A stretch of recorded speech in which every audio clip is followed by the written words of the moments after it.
بتزيد، وعم تأكد أكتر وأكتر الخطر اللي نبهنا عنه المجتمع العلمي من سنين وسنين. اليوم كلنا عم نتطلع عليكم تتعطونا حلول حاسمة وجريئة تتحد من انبعاثات الكربون وإجراءات أساسية تتحل مشكلة المناخ من جذورها. مصيرنا بإيدكم، رجاءً خذوا القرارات الصحيحة واعطوا أولوية للمستقبل واختاروا صحة الأرض. Norica, hai să citești ce am scris noi amândouă împreună, bine? Bine. Dragi oameni mari ai planetei Pământ, planeta noastră este ca o căsuță mică pe care gospodarii, adică maturii, o păstrează pentru copiii săi. Vă rugăm, aveți grijă de ea, pentru că altă căsuță locuibilă în sistemul nostru solar încă nu s-a găsit.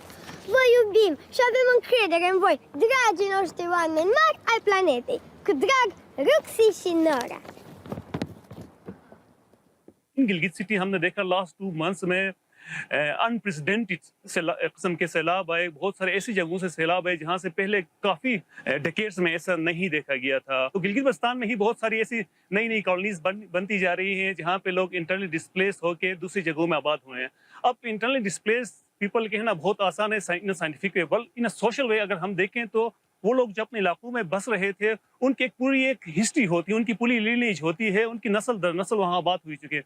Basically natural ये global warming की वजह से वो लोग as a family displace नहीं होती है बल्कि उनकी पूरी हिस्ट्री डिस्प्लेस होती है। जहाँ तक बात करेंगे कि गवर्नमेंट की लीडर्स की जिम्मेदारी की, तो ऑफ कोर्स उनकी जिम्मेदारी यही बनती कि पॉलिसी लेवल पे ऐसी चीजें बननी चाहिए जिसकी वजह से ग्लोबल वार्मिंग के जो असरात होते हैं उनको रिड्यूस किया जा सकता है। मेरे ख्याल में प्रोफेशनल्स का काम है, एकेडमिक्स का काम है, साइंटिस्ट का काम है कि वो आए गवर्नमेंट के साथ बैठें और ऐसी पॉलिसीज बनाएं जो मुस्तकबिल के लिए for the prosperous Pakistan, for the disaster free Pakistan. Hi, my name is Ramina. I'm a 16-year-old climate activist from Kenya. Climate change has had many effects in my country, such as floods and droughts, which has led to the devastation of food production and even to death of people and the loss of biodiversity. My message to the world leaders is to take into consideration inclusivity of all people, most especially the Black and Indigenous people, and to address the issue of loss and damage finance, to deliver the climate finance to countries such as the Global South. Queridos líderes globales, en Argentina estamos viviendo una de las peores sequías. La siembra de maíz es la menor de los últimos 6 años y en algunos lugares ya se registra la baja de precipitaciones más grande de los últimos 60 años. La región de América Latina es especialmente vulnerable a los impactos del cambio climático y mucho menos responsable que muchos otros países y muchas otras regiones. ¿Qué tiene que pasar? ¿Cuántos animales tienen que morir por no tener alimento? ¿Cuántas personas tienen que perder su sustento? ¿Cuántas personas tienen que emigrar? ¿Cuántos hogares se tienen que destruir? ¿Cuántas regiones se tienen que ver azotadas por el cambio climático para que terminemos de estar a la altura de las circunstancias?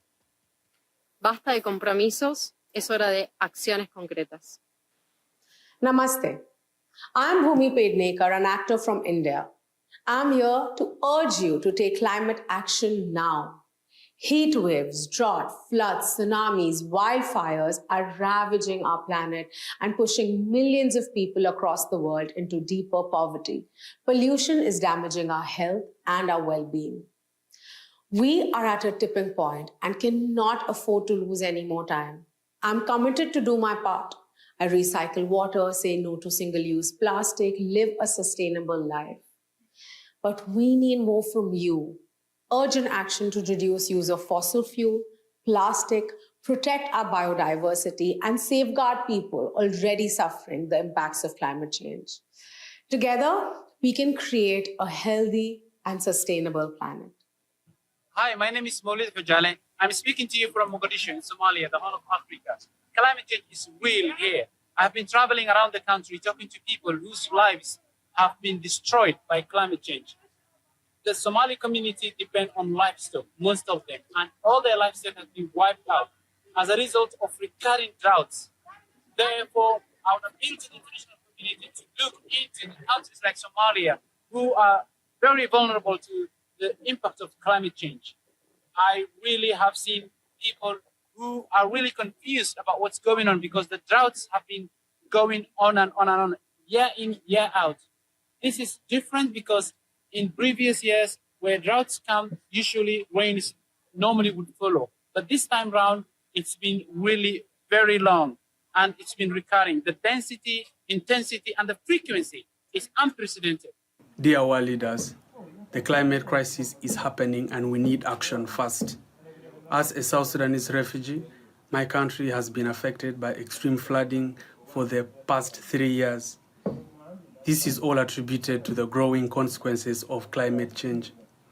Our homes submerged in water, our basic livelihood under threat. Let's take responsibility, make firm commitments, and stick to them in order to avert this global crisis. Caros líderes do mundo, Ladies and gentlemen, may we have your attention, please? Ladies and gentlemen, may we have your attention, please? The United Nations Department of Safety and Security would like to advise you that in the event of an emergency in this room, please use the closest door marked with an exit sign. Upon exiting, you will be directed by security and safety personnel and directional exit signs to a designated safe area. At this time, please take a brief moment to locate the exit closest to you. We thank you for your attention to this very important safety message. Ladies and gentlemen, may we have your attention, please? Ladies and gentlemen, may we have your attention, please? The United Nations Department of Safety and Security would like to advise you that in the event of an emergency in this room, please use the closest door marked with an exit sign. Upon exiting, you will be directed by security and safety personnel and directional exit signs to a designated safe area. At this time, please take a brief moment to locate the exit closest to you. We thank you for your attention to this very important safety message.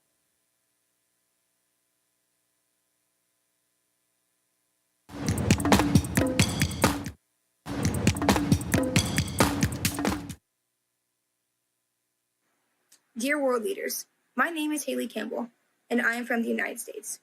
Not a day goes by that I'm not thinking about the climate crisis. I wake up to work in climate adaptation in a role that pays just above the poverty line because that's the only climate action job I can get as a youth. I come home from work to volunteer with a climate action organization called Care About Climate, and I go to sleep thinking about what else I can do to reduce my carbon emissions and support my community so that we can thrive in the face of increasing climate impacts. Not a day goes by that I'm not living in fear that I'm not doing enough for the climate crisis. So my request to you is that you do the same, and you take on this fear and use it to fuel your work and responsibility to protect our global community and our planet and our youth like myself, so that I don't have to live every single day in fear that I'm going to die from the climate crisis. All around the world, schools are likely to close when bad weather, such as snow, extreme heat, or cold, impedes students from accessing their rightful education. But here in Iran, in addition to those reasons, schools also close during peak pollution days. Air pollution has become part of life here, but Iranian parents should not have to choose between the health and education of their children, both basic human rights. Air pollution goes beyond its direct effects and has many underlying ones that poison our societies, economies, and most importantly, our children's future. Which is why I call on world leaders to give back to the world its beautiful skylines, which many of us haven't fully seen in years. Chers leaders du monde, bonjour, je m'appelle Aïssa Traoré. Je voudrais vous inviter à un voyage. Imaginez-vous sous un arbre, à l'ombre, 50 degrés, le soleil qui brille au-dessus. Et 50 degrés toujours. C'est la chaleur. Il y a beaucoup de sueur. Et cela ne s'arrête pas. Et cela ne s'est pas arrêté depuis plus de 10 ans. Au Sahel, dans le désert, Et cela est le quotidien d'hommes et femmes qui vivent tous les jours, qui deviennent aujourd'hui des déplacés à cause du climat.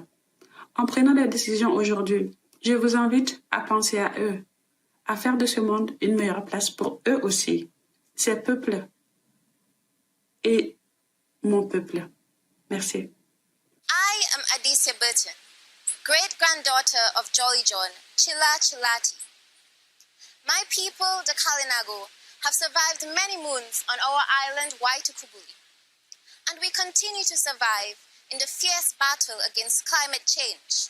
We have faced irreparable damage against unprecedented natural disasters like Hurricane Maria. Homes have been destroyed, lives have been lost. Our culture has been damaged, and our language has taken a central blow.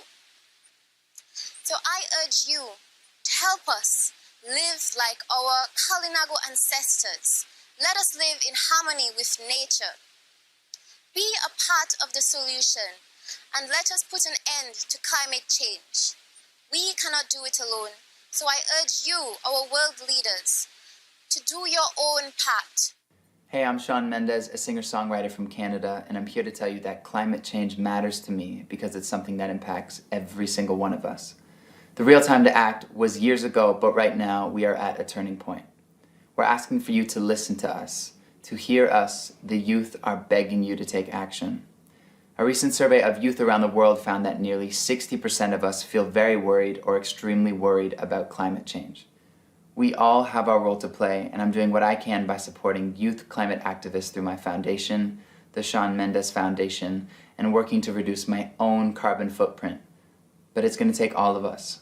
As you rise to meet this crisis, I ask that you commit to working with young people and frontline communities to co-create the solutions that will not just reverse the impacts of climate change, but do so that makes the world around us a better place to live. The time is now, and the world is watching. So a few days ago, I woke up as usual to check on the news regarding climate change globally and also in Africa.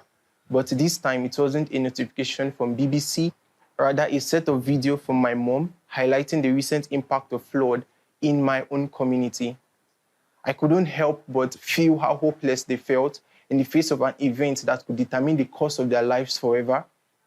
My name is Paul Chukuma Nelson, and I'm a climate change enthusiast.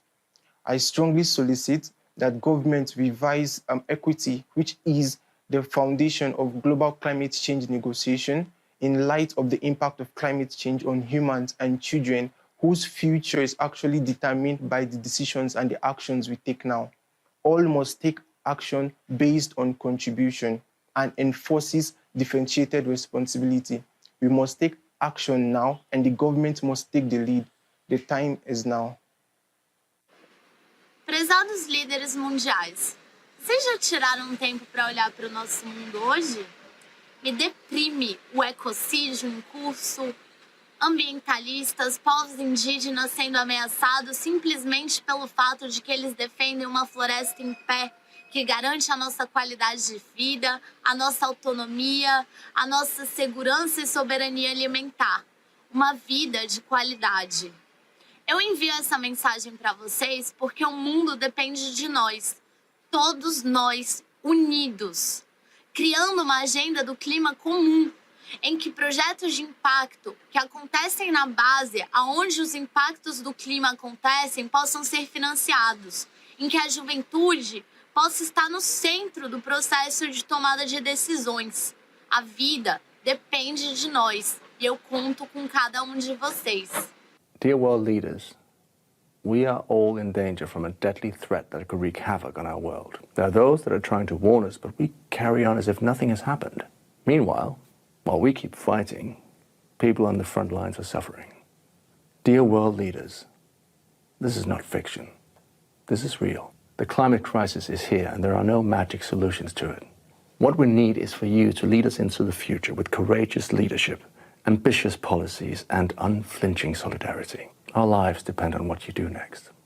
Dear world leaders, our climate is changing. Why aren't we? Our planet is facing the greatest challenge of all time, climate change. Yet, lack of action, irresponsible decisions, and human greed have meant slower progress towards ending this global crisis. This is a race. This is an emergency. We don't have time, and we cannot afford losing more years trying to achieve 1.5 degrees. It's time to work together. It's time to leave no one behind. It's time to save the planet, and it's time to build a better future for all of us. Hashtag climate action now. En una decisión histórica milenaria por ADN, nosotros ya conservamos nuestros territorios, la riqueza de la biodiversidad, protegemos los derechos de la naturaleza.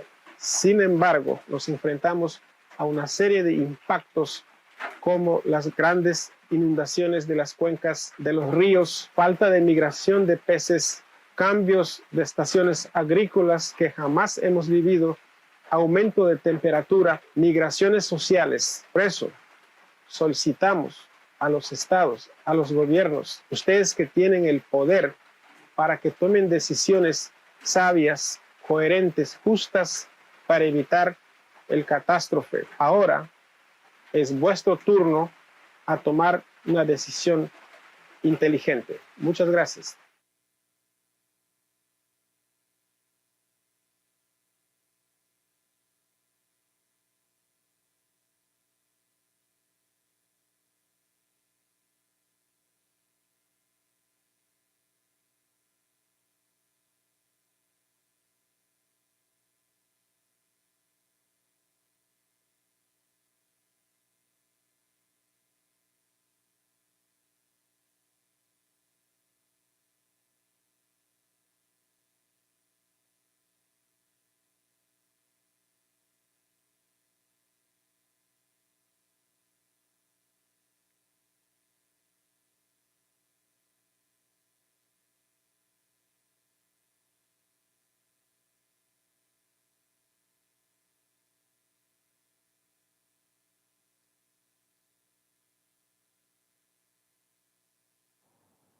Dear world leaders, we need you to listen to the people who are suffering the most. I'm a scientist and a refugee. As a scientist, I've learned about the devastating consequences of the climate crisis. As a refugee, I understand its urgency. Millions are being displaced by floods, by storms, by droughts, by fires.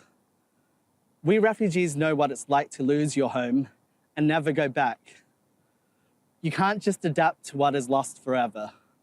When your island sinks or your farmland turns to desert, you can't just adapt. Dear world leaders, we need you to take responsibility for your actions. And taking responsibility means helping those who are hurting the most. The people who can't wait for your endless meetings or your good intentions. Every minute lost means more who will suffer. We need you to pay up for loss and damage, and we need you to do it now. I grew up in the city where during the winter, I couldn't see 5 meters in front of myself because of the thick, intoxicating smog. And it's not just me. The thousands and thousands of children living in Ulaanbaatar face the same issue, and our rights to grow up in a safe and healthy environment thus continues to be violated. But children like myself and young people like myself are bouncing back. We're taking the initiative. We're using personal protective equipments. We're measuring we're measuring air quality. We're kickstarting campaigns. We're raising funds. We're calling for action. Though crucial this is, it's not enough. Dear world leaders, you have the power in you to change this, to solve the climate crisis. And so it's my hope, my request, that you leave us a planet that is, if not better, at least the same as the one you had founded. Thank you. يا قادة العالم المجتمعين بجلاسكو، اجتماعكم اليوم يمكن يكون آخر أمل إلنا لنحافظ على كوكب الأرض. كل يوم عن يوم عم يزيد قلقنا وخوفنا لأنه ظواهر التغير المناخي عم تكتر وتزيد، وعم تأكد أكتر وأكتر الخطر اللي نبهنا عنه المجتمع العلمي من سنين وسنين.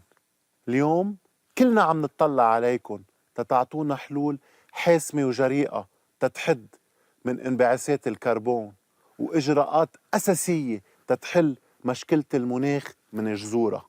مصيرنا بإيدكم. رجاءً خذوا القرارات الصحيحة واعطوا أولوية للمستقبل. واختاروا صحة الأرض. Norica, hai să citești ce am scris noi amândouă împreună, bine? Bine.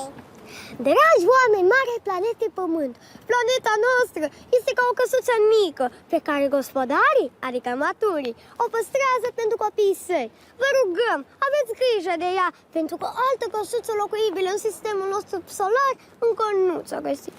Vă iubim și avem încredere în voi, dragii noștri oameni mari ai planetei. Cu drag, Ruxi și Nora. In Gilgit city हमने देखा last 2 months में unprecedented किस्म के सैलाब आए, बहुत सारे ऐसी जगहों से सैलाब आए जहां से पहले काफी डेकेड्स में ऐसा नहीं देखा गया था। तो गिलगित बल्तिस्तान में ही बहुत सारी ऐसी नई नई कॉलोनीज बनती जा रही हैं जहां पे लोग इंटरनली डिस्प्लेस होकर दूसरी जगहों में आबाद हुए हैं। अब इंटरनली डिस्प्लेस पीपल कहना बहुत आसान है इन साइंटिफिक वे, बल इन सोशल वे अगर हम देखें तो वो लोग जो अपने इलाकों में बस रहे थे उनकी एक पूरी एक हिस्ट्री होती है, उनकी पूरी लीनेज होती है, उनकी नस्ल दर नस्ल वहाँ आबाद हुई चुकी है। बेसिकली नेचुरल ये ग्लोबल वार्मिंग की वजह से वो लोग एज ए फैमिली डिस्प्लेस नहीं होते बल्कि उनकी पूरी हिस्ट्री डिस्प्लेस होती है। जहाँ तक बात करेंगे कि गवर्नमेंट की लीडर्स की जिम्मेदारी की, तो ऑफ कोर्स उनकी जिम्मेदारी यही बनती है कि पॉलिसी लेवल पे ऐसी चीजें बननी चाहिए जिसकी वजह से ग्लोबल वार्मिंग के जो असरात होते हैं उनको रिड्यूस किया जा सकता है। मेरे ख्याल में प्रोफेशनल्स का काम है, एकेडमिक्स का काम है, साइंटिस्ट का काम है कि वो आए गवर्नमेंट के साथ बैठें और ऐसी पॉलिसीज बनाएं जो मुस्तकबिल के लिए for the prosperous Pakistan, for the disaster free Pakistan. Hi, my name is Ramina.The. I'm a 16-year-old climate activist from Kenya.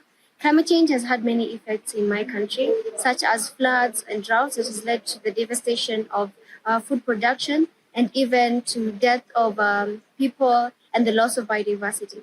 My message to the world leaders is to take into consideration inclusivity of all people, most especially the Black and Indigenous people, and to address the issue of loss and damage finance, to deliver the climate finance to countries such as the Global South. Queridos líderes globales, en Argentina estamos viviendo una de las peores sequías. La siembra de maíz es la menor de los últimos 6 años y en algunos lugares ya se registra la baja de precipitaciones más grande de los últimos 60 años. La región de América Latina es especialmente vulnerable a los impactos del cambio climático y mucho menos responsable que muchos otros países y muchas otras regiones. ¿Qué tiene que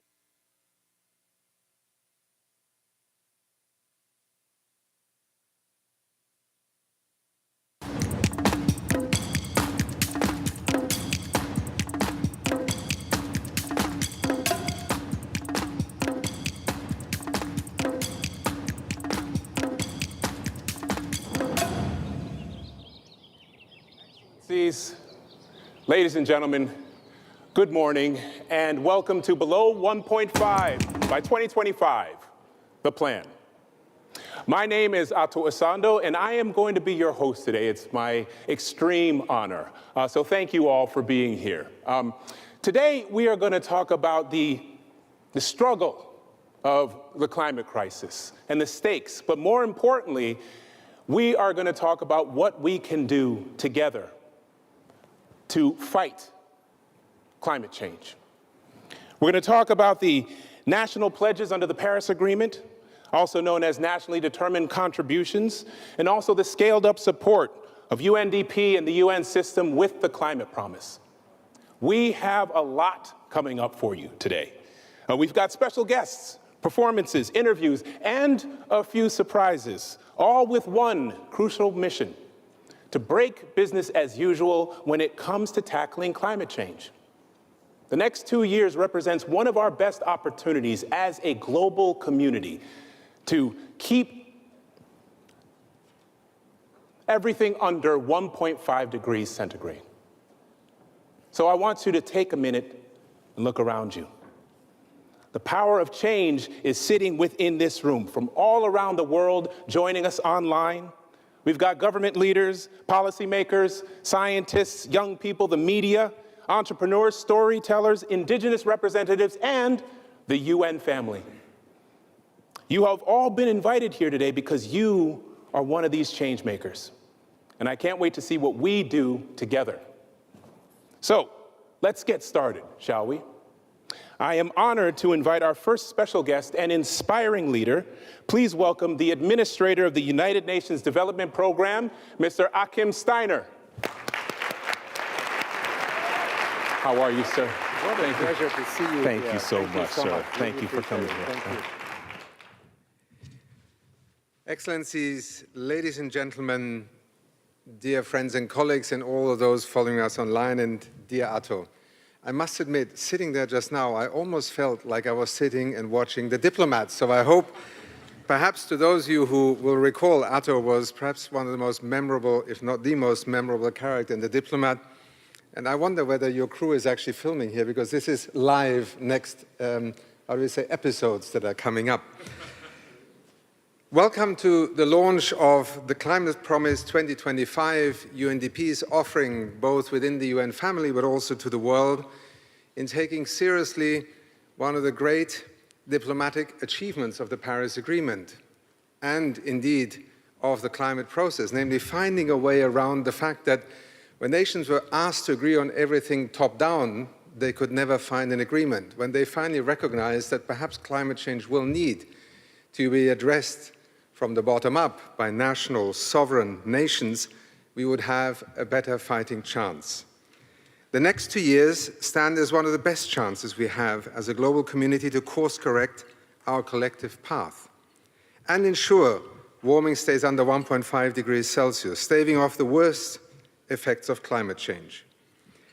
We have a powerful tool to enable this to happen: countries' national climate pledges under the Paris Agreement, known as, only the Convention could in a sense create these terms, nationally determined contributions, or NDCs to those of us who have now learned to work with that abbreviation for many years.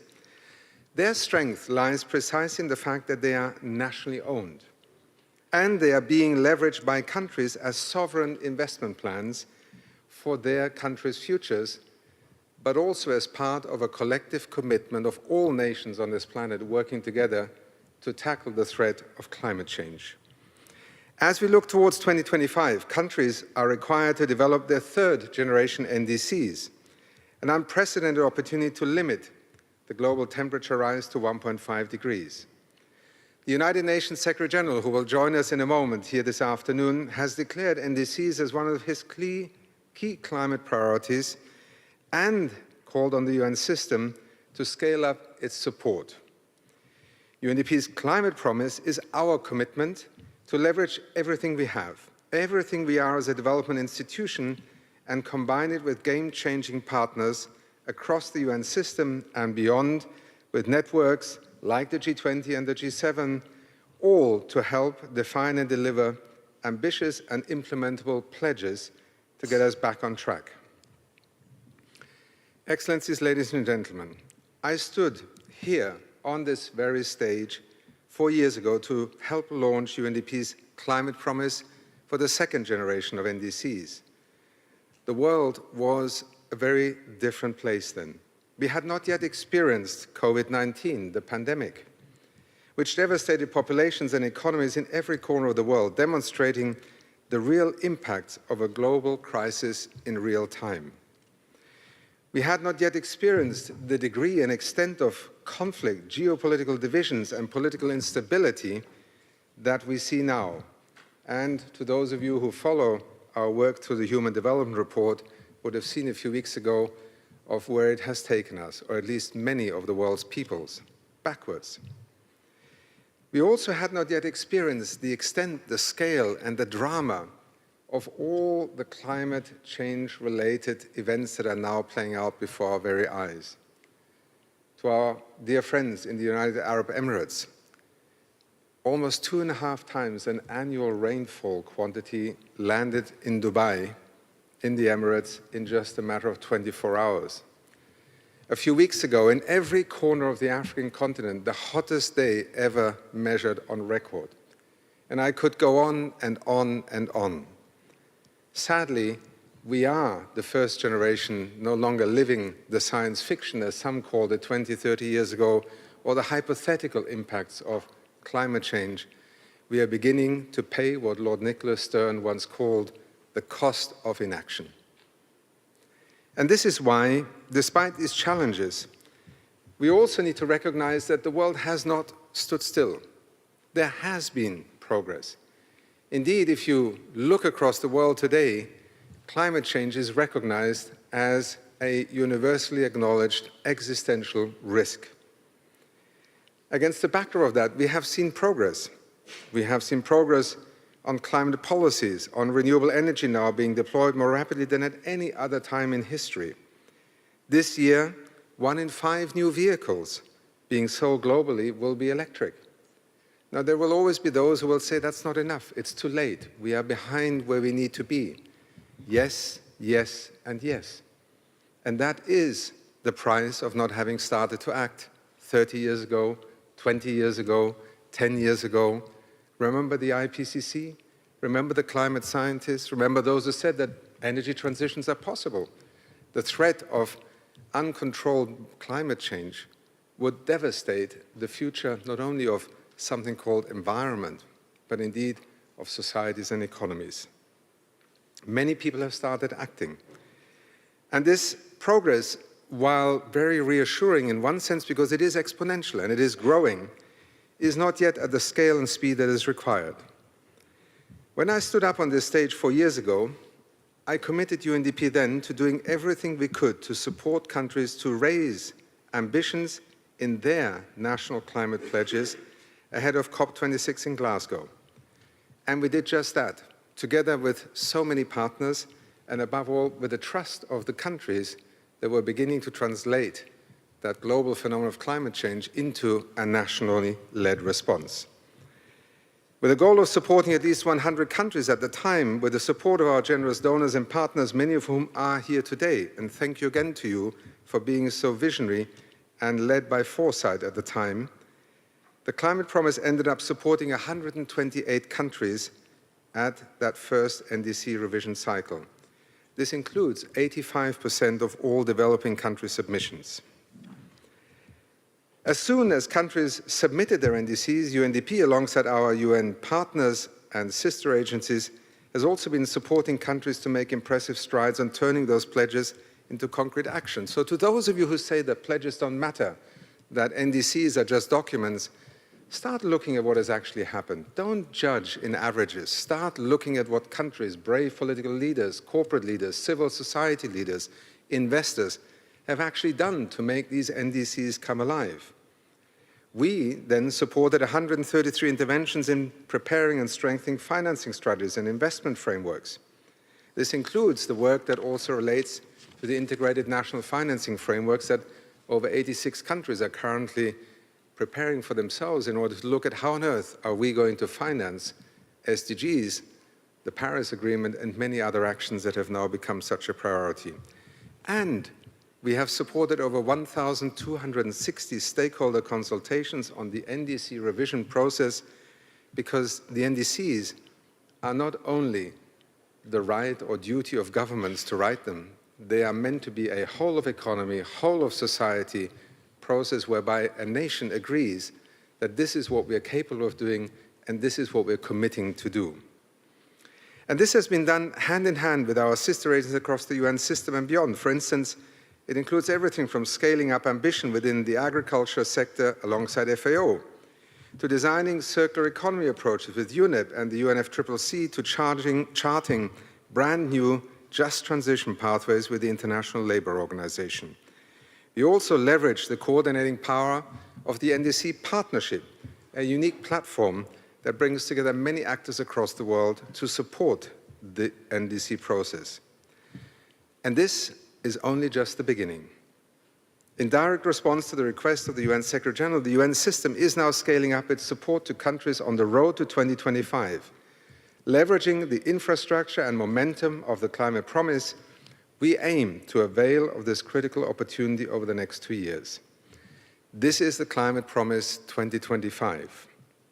And we are pleased to be able to launch it today, an effort that aims to align national climate pledges with the 1.5 degrees pathway and accelerate their implementation to drive sustainable development.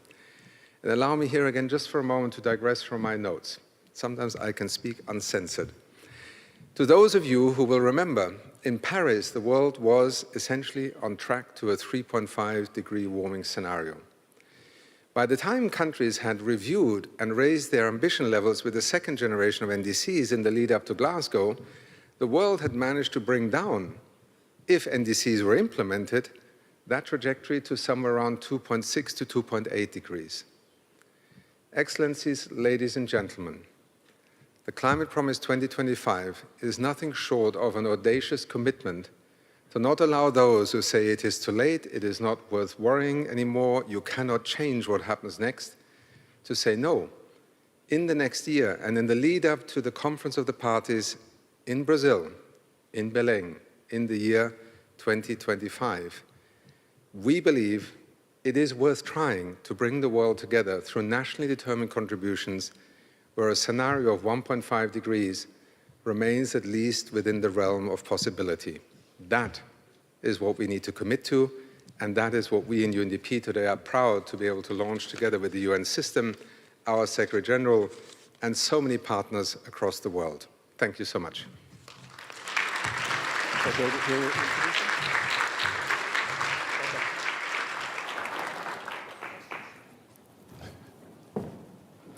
And now it is my distinct and special honor to welcome to the stage an extremely special guest, His Excellency, Secretary General of the United Nations, Antonio Guterres. Thank you so much, sir. Thank you.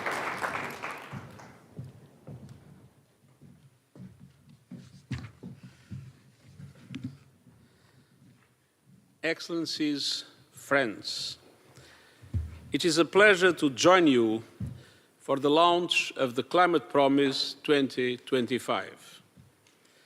This initiative recognizes an important truth in the climate battle. It is not all doom and gloom. Many countries have the will to take more ambitious steps on climate action. But the world needs to mobilize to ensure that there is a way. The Climate Promise is our contribution to that essential effort. It is the entire UN system coming together, helping governments rise to the moment, seize the opportunity, and create new national climate plans aligned with the 1.5 degree limit. The initiative has a proud record. UNDP's Climate Promise worked with 128 countries on the last round of national climate plans to increase quality and ambition. Today, we are launching the Climate Promise 2025, an initiative that is even bigger and bolder, with more partners, more tailored support, and greater focus on linking sustainable development and climate action. Done right, national climate plans double as national investment plans and reinforce national development plans. They can catapult sustainable development, connecting billions to clean power, boosting health, creating clean jobs, and advancing equality. National climate plans, or NDCs, are the critical vehicle to get countries on that path. But they are complex technical documents, and developing countries have consistently asked for support in making them as ambitious, inclusive, and comprehensive as possible. The Climate Promise is the United Nations' answer to that call coming from developing countries. And I encourage those countries to make the most of all this initiative has to offer. And I ask donors to provide the initiative with the finance it needs for maximum impact. And the need is urgent. This March was the hottest on record, according to the Copernicus Climate Change Service, the 10th month of record hit in a row. And the devastating impacts of climate chaos keep piling up. This month alone, the UAE reeled after record-breaking rainstorms hit it. Scientists sounded the alarm on a great global coral bleaching, a result of soaring ocean temperatures.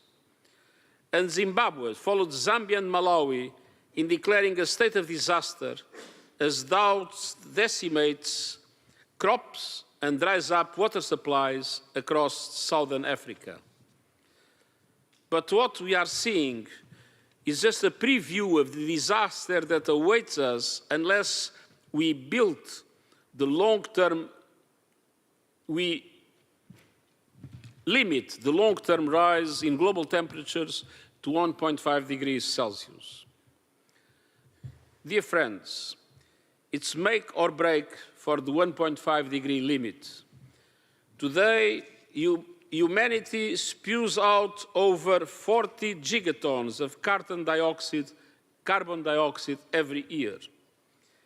At this rate, the planet will soon be pushed past the 1.5 degree limit. Countries' ambitious new national climate plans, which are due next year, are essential to avert this calamity. Together, these plans must achieve what the science tells us is necessary and reduce global greenhouse emissions by 43% by 2030 compared to 2019. These requests tackling the two key causes that climate chaos that are being creating climate chaos, fossil fuels and deforestation. By the end of this decade, globally, we must have slammed the brakes on deforestation and tripled renewables capacity. And we must have drastically accelerated a just and equitable phase-out of fossil fuels.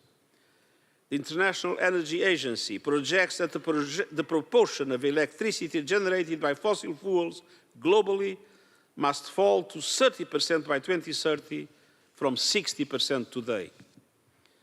OECD countries must phase out coal by 2030 and the rest of the world by 2040. The UAE consensus agreed at COP28 made clear that new national climate plans must align with the 1.5 degree limit as informed by the science and in the light of the different national circumstances. And they must cover all greenhouse gases, all sectors and the whole economy. There is no place for loopholes or for greenwashing or for any half measure that would not allow us to reach our targets.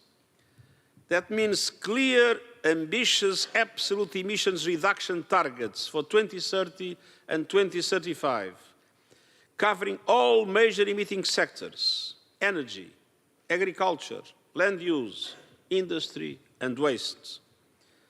These targets must be supported by credible plans, concrete policies, and details in financing needs to clean up major emitting sectors, particularly energy. And we need details of adaptation priorities and investment needs. And we need details of adaptation priorities and investment needs to show our communities, livelihoods, critical sectors and infrastructures will be protected from extreme weather, rising sea levels and other climate impacts. All countries must play their part, but the G20, which accounts for around 80% of emissions, must lead. Submitting robust, ambitious and comprehensive new national climate plans well ahead of COP30. Committing to dramatically accelerate fossil fuel phase-out, and I repeat, phase-out. Detailing policies and regulations to provide continuity and predictability to markets, from carbon pricing to ending fossil fuel subsidies, and increasing financial and technology support for developing countries. Dear friends, many developing countries are suffocating in debt, gripped by a cost of living crisis and paying outlandish rates for capital. that makes it virtually impossible for them to take sufficient climate action. We need concrete steps this year to get financial flows and enable a surge in climate ambition. Developed countries must deliver on their finance commitments, including on adaptation.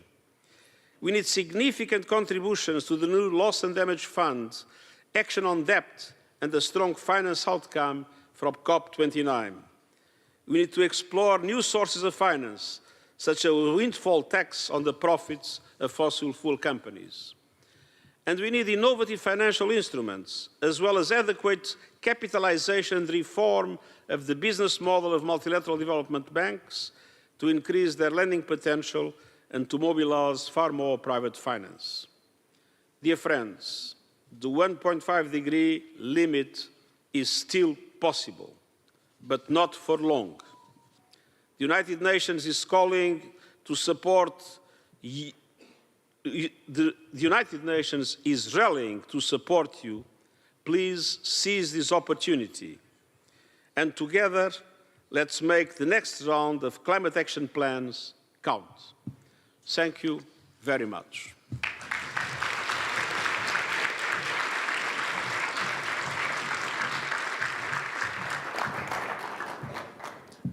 And I just want to thank the Secretary General for his support on climate action and his leadership, especially when it comes to ambition, acceleration, and inclusivity as part of the climate process. So it sets the pathway ahead for us all. So thank you very much, sir. And now, please join me in welcoming Hindu Omoru Ibrahim, Chair of the UN Permanent Forum on Indigenous Issues and coordinator of the Association of Pale Women and Autochthonous Peoples of Chad, to the stage.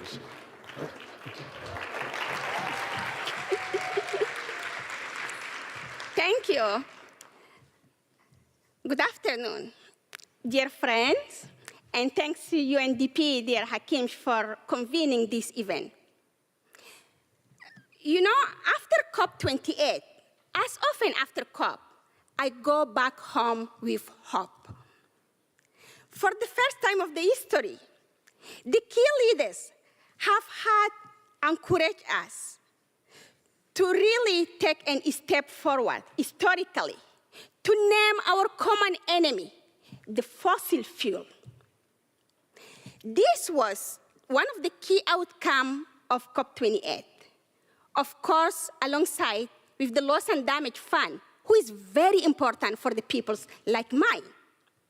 Despite the wars, despite the agreement in Dubai, when I left Chad to come in New York here, my country was experiencing, again, a brutal heat wave with more than 47 degrees Celsius. That was a suffocating our elders, impacting our cattle, and devastating our crops. Yes, ask me about the food insecurity there.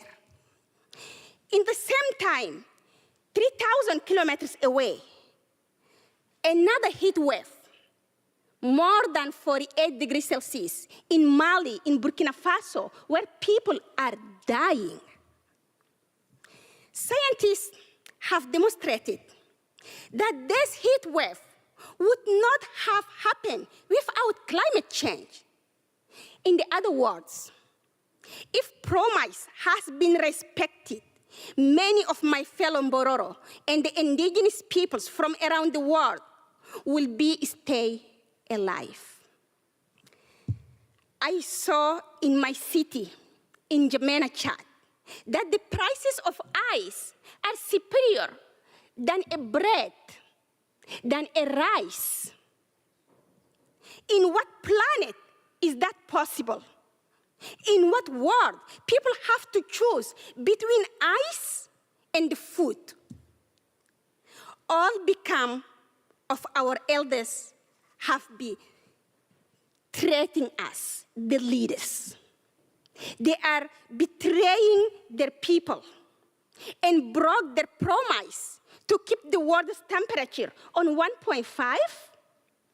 World leaders, it is the way you want us to spend the Loss and Damage Fund to buy ice rather than having the food for our people? While we are breaking the new record of the fossil fuel, as you well said, General Secretary, the world is lacking the trust. How do you want us to trust your word? We wanted to have action. Where are the action? Because we are living in the consequences of inaction. Imagine in humanity was all the peoples gather in the plane. Imagine that this plane has a burning engine. And you can look at it from the window, all the flames. And to solve the problem, the people who are sitting in the business class, the industrialized countries, decide that it would be a good idea to kill the pilot, but also to kill the passenger in the economic class in order to fly longer before the crash. But they did not realize that we, indigenous peoples, are in economic class, but we are probably the only one with the knowledge to stop the fire and land the plane safely. That is my message today. Don't look too far, a plan to stay below 1.5 degrees. We indigenous peoples are already have it. It comes from our knowledge, from our elders that survived through the colonization, invasion, persecutions, land grabbing, and exploitation of the natural resources. It's come from the night and day of the living in harmony with the nature. It is a plan that demonstrated that our forests can be protected against fires, that our coral reef can thrive with our biodiversity, that our agriculture can be carbon neutral. In my community, the Mbororo pastoralists, we are already living the net zero, and as a matter of the fact, carbon neutral. You wanna eat a burger carbon neutral? Come to my people.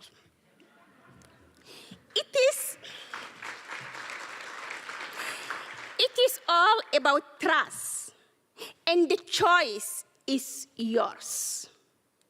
Either you come with us with a serious plan to move away from fossil fuel, to stop destroying the nature, to invest in indigenous peoples, and we know that the money is there.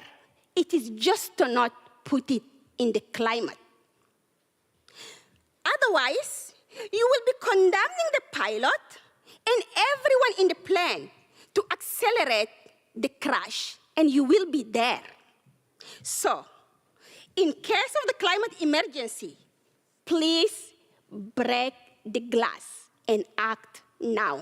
I thank you.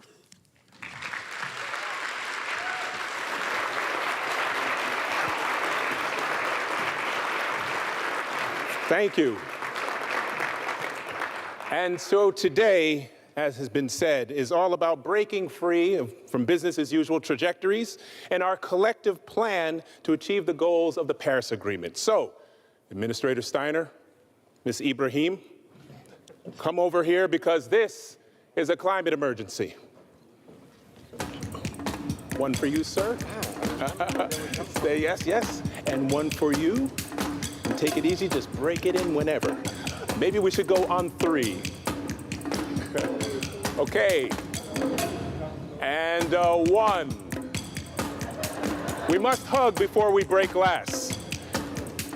1, 2, 3. Let's get some more. Break it all apart. Wow. And so here it is. Come and join us. Oh, okay. Why don't we come up on stage for that? Yeah. By the way, this was not real glass.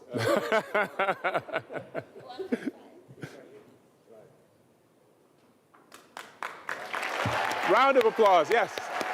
One more, okay. We need a diplomat, okay.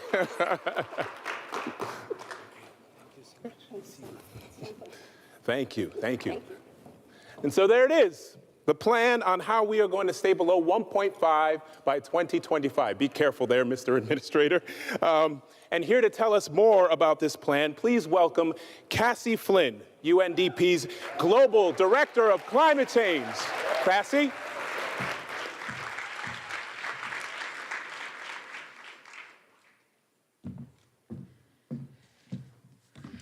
Break the glass. I am going to talk to you about the plan. But first, I also want to talk to you about something hard. We've all been working on the climate crisis for decades. And as we've been working on this crisis, we have needed to face a truth. And that is that in order to change our trajectory, in order to break business as usual, in order to deal with this climate emergency, we need big things from everyone. And at the end of this, I'm going to ask you for some big things. Because when it comes to the climate crisis, there is no sitting on the sidelines. As we've heard, these problems are mounting, seas are rising, storms are becoming more erratic, we have droughts, we have wildfires. We are living the climate crisis. And in so many ways, the world feels like it's on the brink. And the choices that we make now, will they affect our grandchildren? Yes. Will they affect our children, including my unborn child?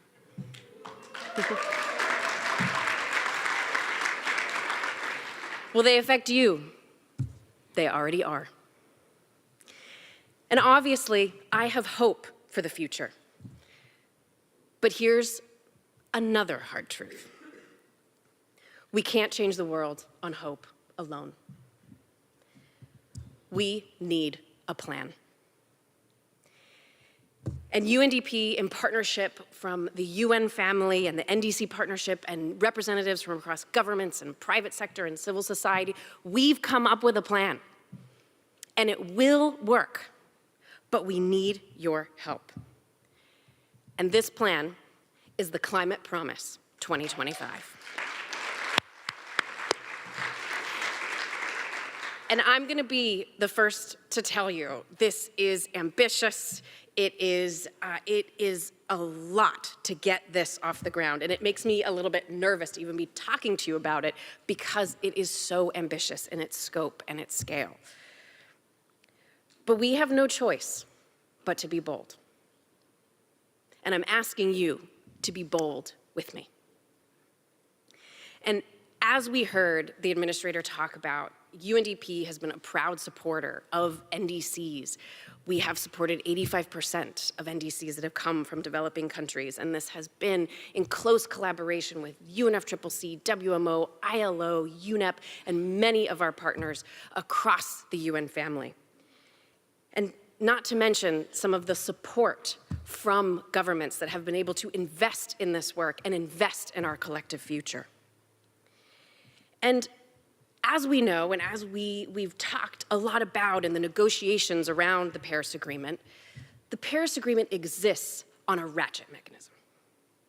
That as we talk about these NDCs and the first round coming in, as the administrator said, in 2015, this was largely a range of about 3.5 degrees. And then, 5 years later, the NDCs added up to about 2.5 degrees. And we know this is not where we want to be. This is a long way from the 1.5 that we have to be at. But there's a lot to think about in the fact that the world was able to shave off a full degree from 3.5 to 2.5. And the climate promise is bold because it asks the question, what if we can do it again?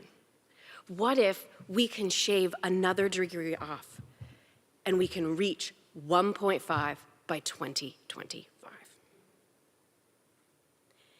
It's bold. Is it audacious? It's big, but we can do it. And with the Climate Promise, we're going to focus on 3 big pillars of support. The first is ambition. Ambition is all about how can you get countries to build a bold vision for their future based on their reality? What are the challenges? What are the opportunities? And how can they build a future that is safe and sustainable? The second is all about acceleration. Because we sometimes hear, oh, these are, these NDCs, these are words on paper.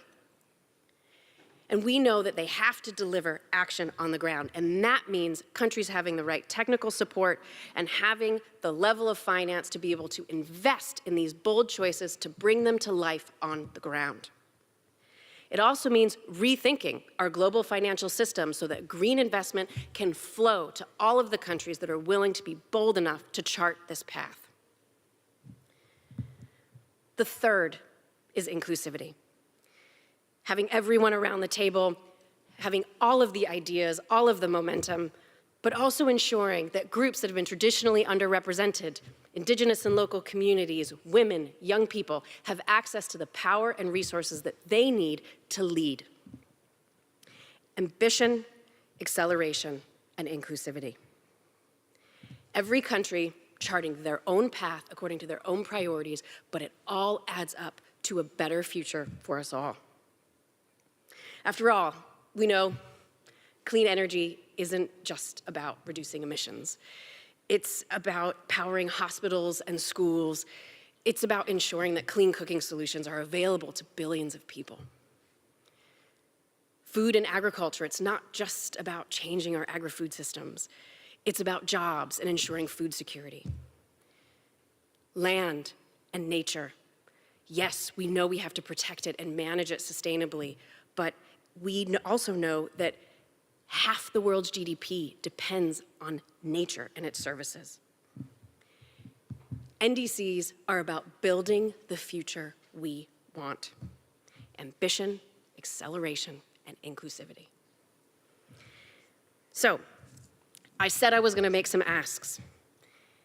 And in order to achieve this bold plan, we need to work together.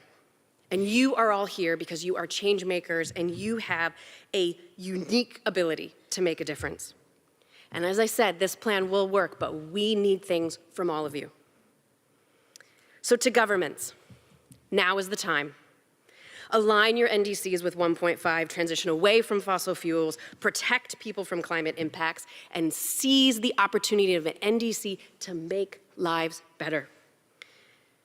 To our friends in the G20, this is the moment. You are 80% of global emissions. We can't do this without you. Reduce your emissions and co-invest in others that have chosen to be bold. To CEOs, entrepreneurs, businesses, align your companies with the Paris Agreement. To banks and those in the financial sector, invest in climate action and level the financial playing field to make the system work for all. To media, to creatives, to storytellers, artists, musicians, tell this story. Nationally determined contributions, it is a term that everyone should know.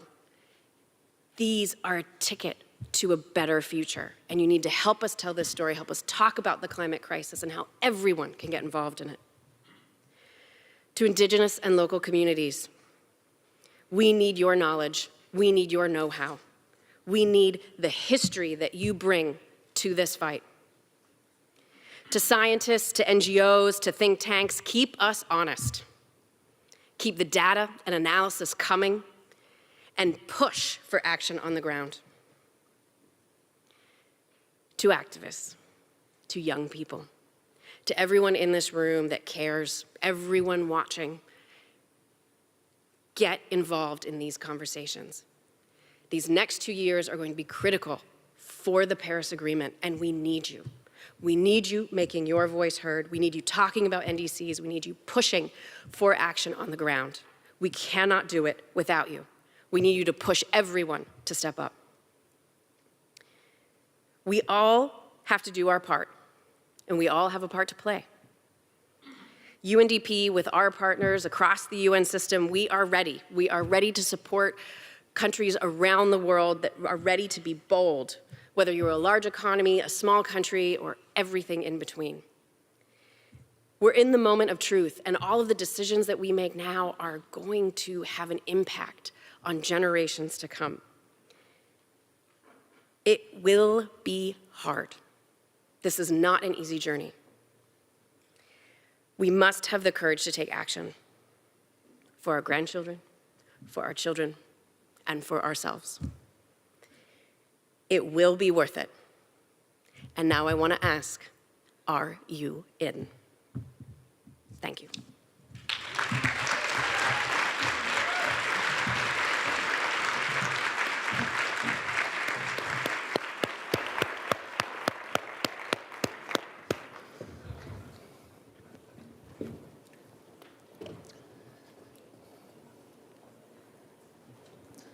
How inspiring was that? One more round of applause to everybody who has spoken.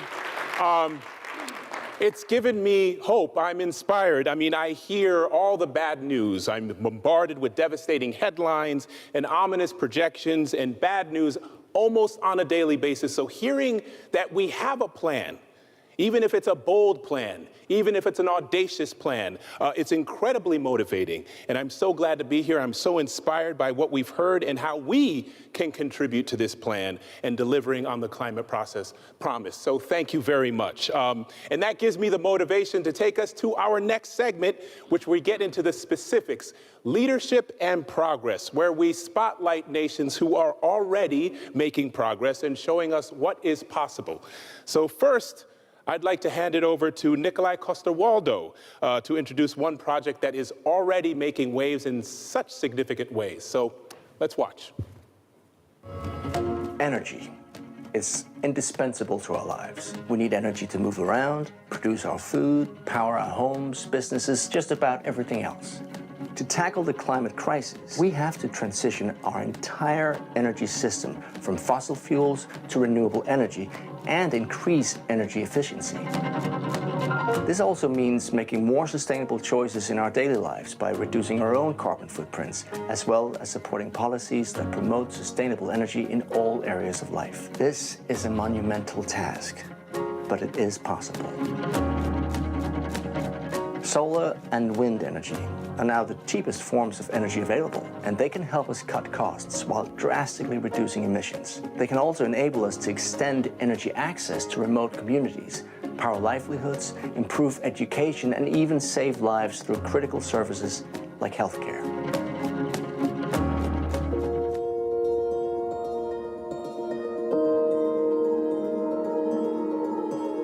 As a district hospital, 24/7, we have to be able to operate on a pregnant woman who needs cesarean sections. We have to be able to deliver all the complicated cases in a well-lit environment. All of this need electricity. So across the country, we've got more than 1,000 facilities that have benefited from the Solar for Health. We are aiming at improving the health services that are given at the facilities in the country. In addition to that, looking at mitigating the things that affect our climate, getting energy from solar, which is a clean source of energy, help us reduce emissions, and we get a more affordable energy source. All those vaccines, those medications, they need a stable temperature of +2 to +8 degrees Celsius, which can only be assured by the refrigerators running on electricity 24/7. So I can certainly say that it has been a game changer. And in terms of evidence, we now have fewer maternal mortality cases. Solar yakatipa advantage yakawanda pakuti haina kufanana nemagetsi anoti anomboenda zvikatora 2 days zvakadaro zvinova kuti mafiriji edu cold inenge yakaafectiwa, but nesolar manje hatina matambudziko akadaro. Matambudziko aivako ndekuti kana ndauya kuzobatsirwa kulabor uku pamwe kusina magetsi togona kunzi tengai makendo muye nawo kuti ugowana kubatsirwa zvakanaka. Pamwe unenge uchida kuitwa sisa zvobva zvado kukanganisa, pamwe utakurwa wendiwa newe kune chimwe chipatara apa uchingorwadziwa. kurapiwa kwose, nyangwe mushonga ukauya pari usiku unorapiwa. Nyangwe ndo kuita operation usiku unorapiwa. Matambudziko atakanga tinawo hatisisina kubva zvakauya magetsi.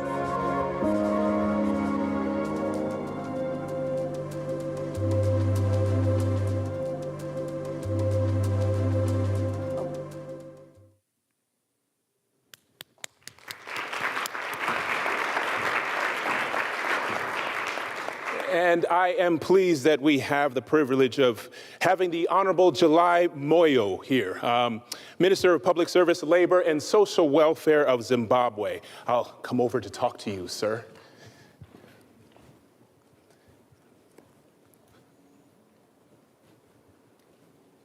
Let me get this on for you, sir.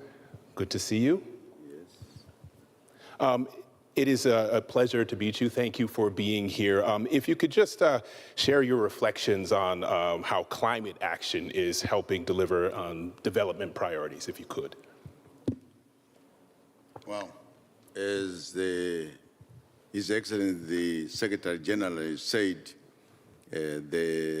our President has declared a disaster because of climate change, because of the drought. But there are many effects that we can work together, and we are very happy that we have worked with UNDP to change some things, as what you have seen in the film, but we are changing many other things, and our national determined contributions, which we submitted in 2021, we now, in that national determined contribution, have scaled up to say, let's move from 33% reduction to 40% reduction. And we are determined as a country, and we are led by our president, and this NDC, which we submitted, was led by the president. And I remember in cabinet, there was a lively discussion. So it's a whole of government approach, it is a whole of society approach. There were wide consultations before we submitted this, and because of that, we are determined to see it through. We have gone further than that, and we are now scaling up other solar projects in the country, and we are using our ability to say we are well watered, and therefore even every dam we are now doing co-generation so that we move away from fossil fuel. But you know that we are dependent on fossil fuel right now as a country which is endowed with that, but we are willing to shift because we understand the devastation that climate change has induced in our country. So I want to thank UNDP again, and we hope that we can continue to work with them as we move to climate change 2025. And we'll break the glass together with you. I thank you. Thank you, sir. Thank you.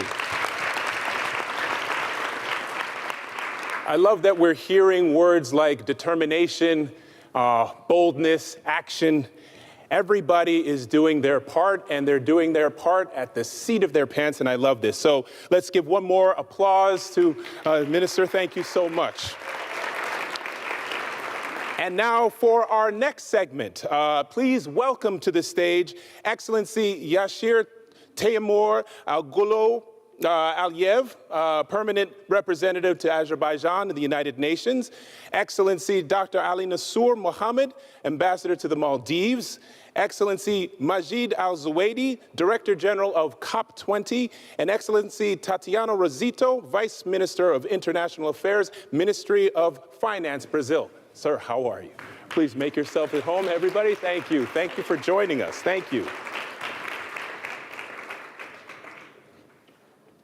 Please have a seat, have a seat. Everybody make yourselves at home. Have a seat over here. How about that? Have a seat. Make yourself at home. Maybe one more over here. I'll go join in the middle. How about that? So first of all, thank you, everyone, for coming and joining us. I'm glad that we understand how important this is, and thank you for your time. So we've heard in general about the plan, and now I'd be pleased to hear specifics on how each of your countries is already advancing on nationally determined contributions and showing progress in our fight against climate change. So let's start with Azerbaijan. Excellency Aliyev, Azerbaijan is the next president of the COP. Has demonstrated a very strong commitment to climate change and climate action. So we'd be keen to hear how you see NDCs with regards to your presidency's priorities and how Azerbaijan is showing specifically leadership through advancing your NDC process at home. I'm here. Yes, yes. I'm trying to do everybody here. Yes, sorry. thank you very much for giving me the floor. But before start my remarks, I would like to convey my congratulations and full support and most welcome feelings towards today's UNDP's launching the very important climate promise. And my sincere thanks to the Secretary General, our distinguished friend, administrator of UNDP, Achim Steiner, and definitely to our Cassie. With your impressive, speech, we know that all of us here, we are people of 1.5 degrees centigrade generation. Thank you very much. Thank you. Last September, Azerbaijan was given the privilege to presiding over UN Annual Climate Summit in 2024, COP29. To say frankly, it is extremely important and responsible mission, given the time factor. Only 11 months in our possession to get perfectly prepared and to deliver. And we, from the very beginning, extremely thankful to the international community, in particular to the agencies, funds, and all members of the UN family, for their support and their information, expertise, and all possible, information sharing with us. And we have had yesterday, for example, perfect meetings with the UNDP as well. So within our, performance, we try to do our best, and we take our responsibility with urgency and trying to highly perform our duties with due diligence. And I would say that we hit the road running. This is 100%. So what is our role? How would you do that? First of all, to contribute to global climate diplomacy through our role as a bridge builder between nations, through our understanding of all parties' perspectives, and our expertise in the global energy system.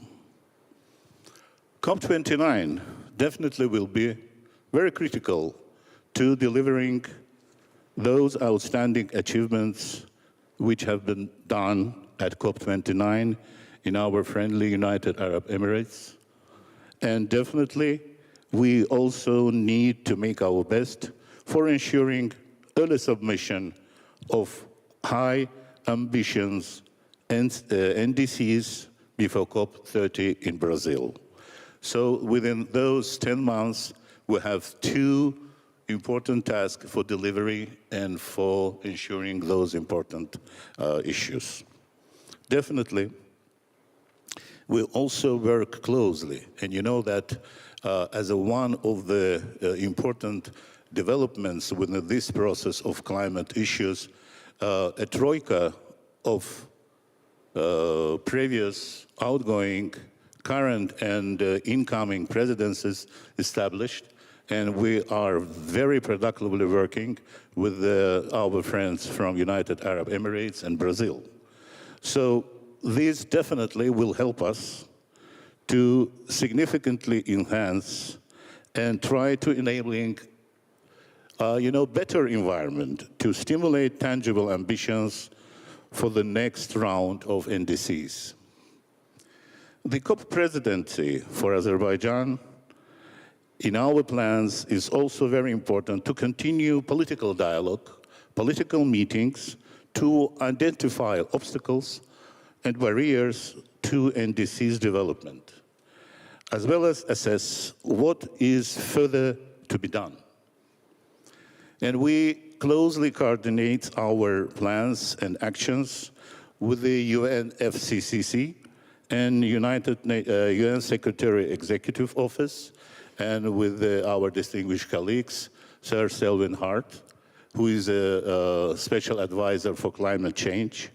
And we would like to use the full potential and capacity of the UN system and partners to receive the support and practical, upbringing the all necessary stuff for developing NDCs in each and every country.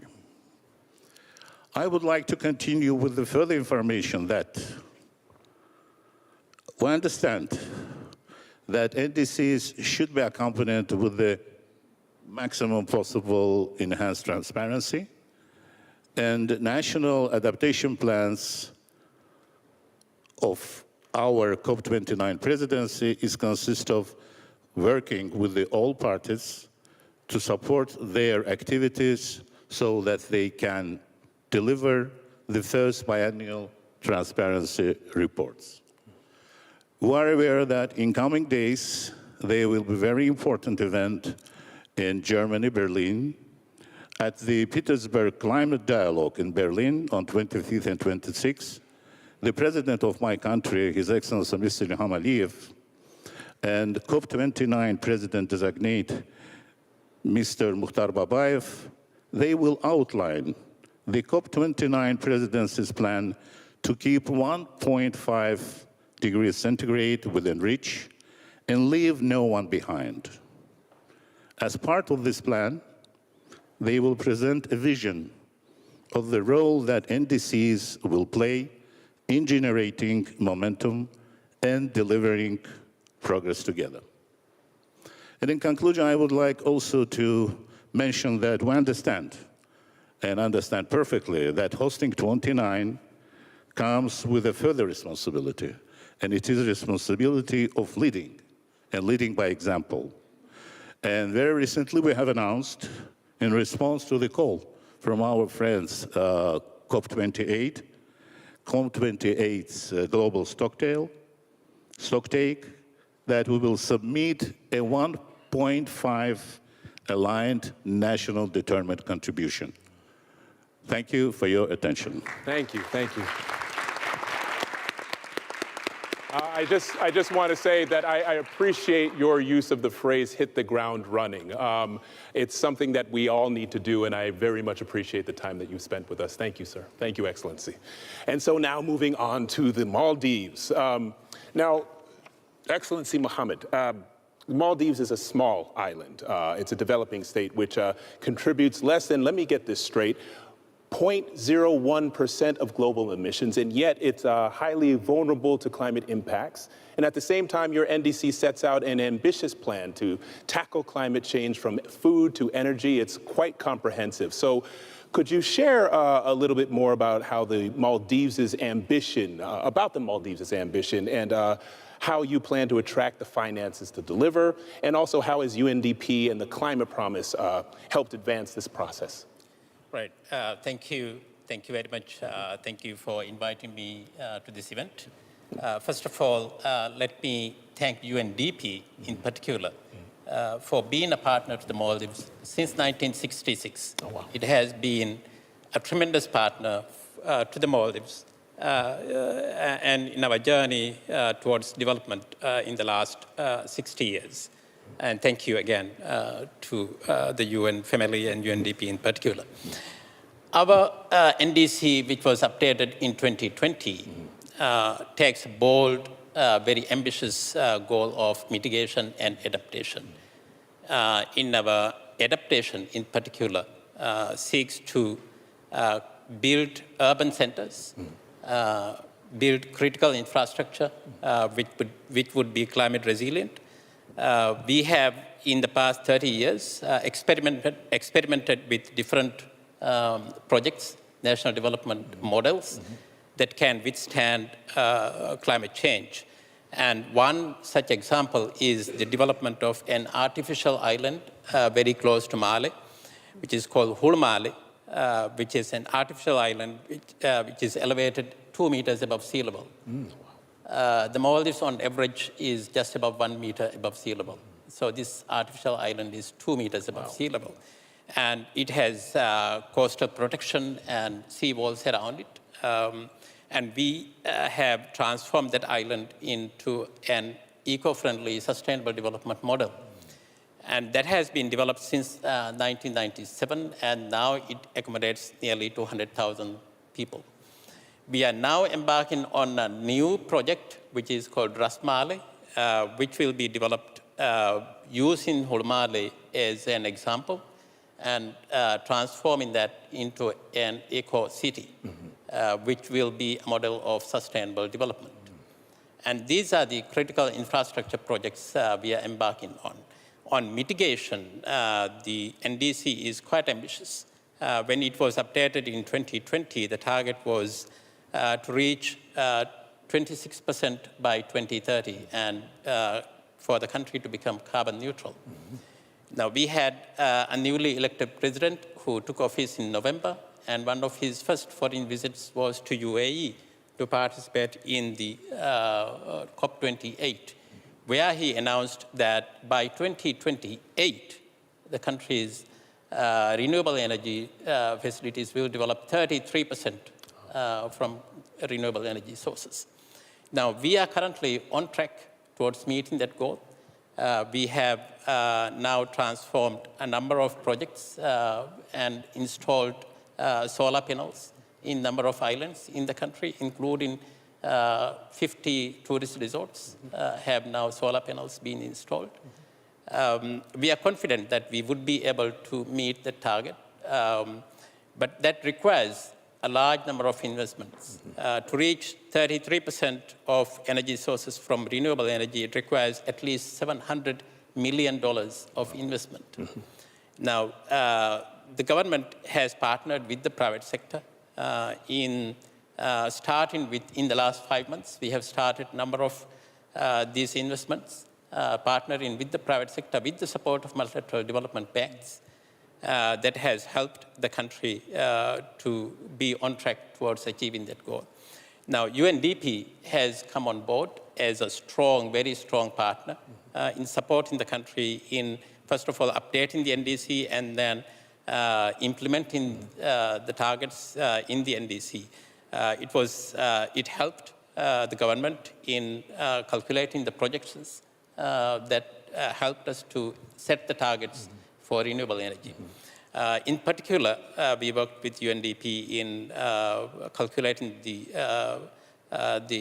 targets that we set for the tourism sector. Tourism sector has the largest carbon footprint, because if you're not too familiar with the Maldives comprises nearly 1,200 islands. Ah, wow, I did not know that. Each resort is one island to itself. So it requires a diesel engine on its own to run the resort.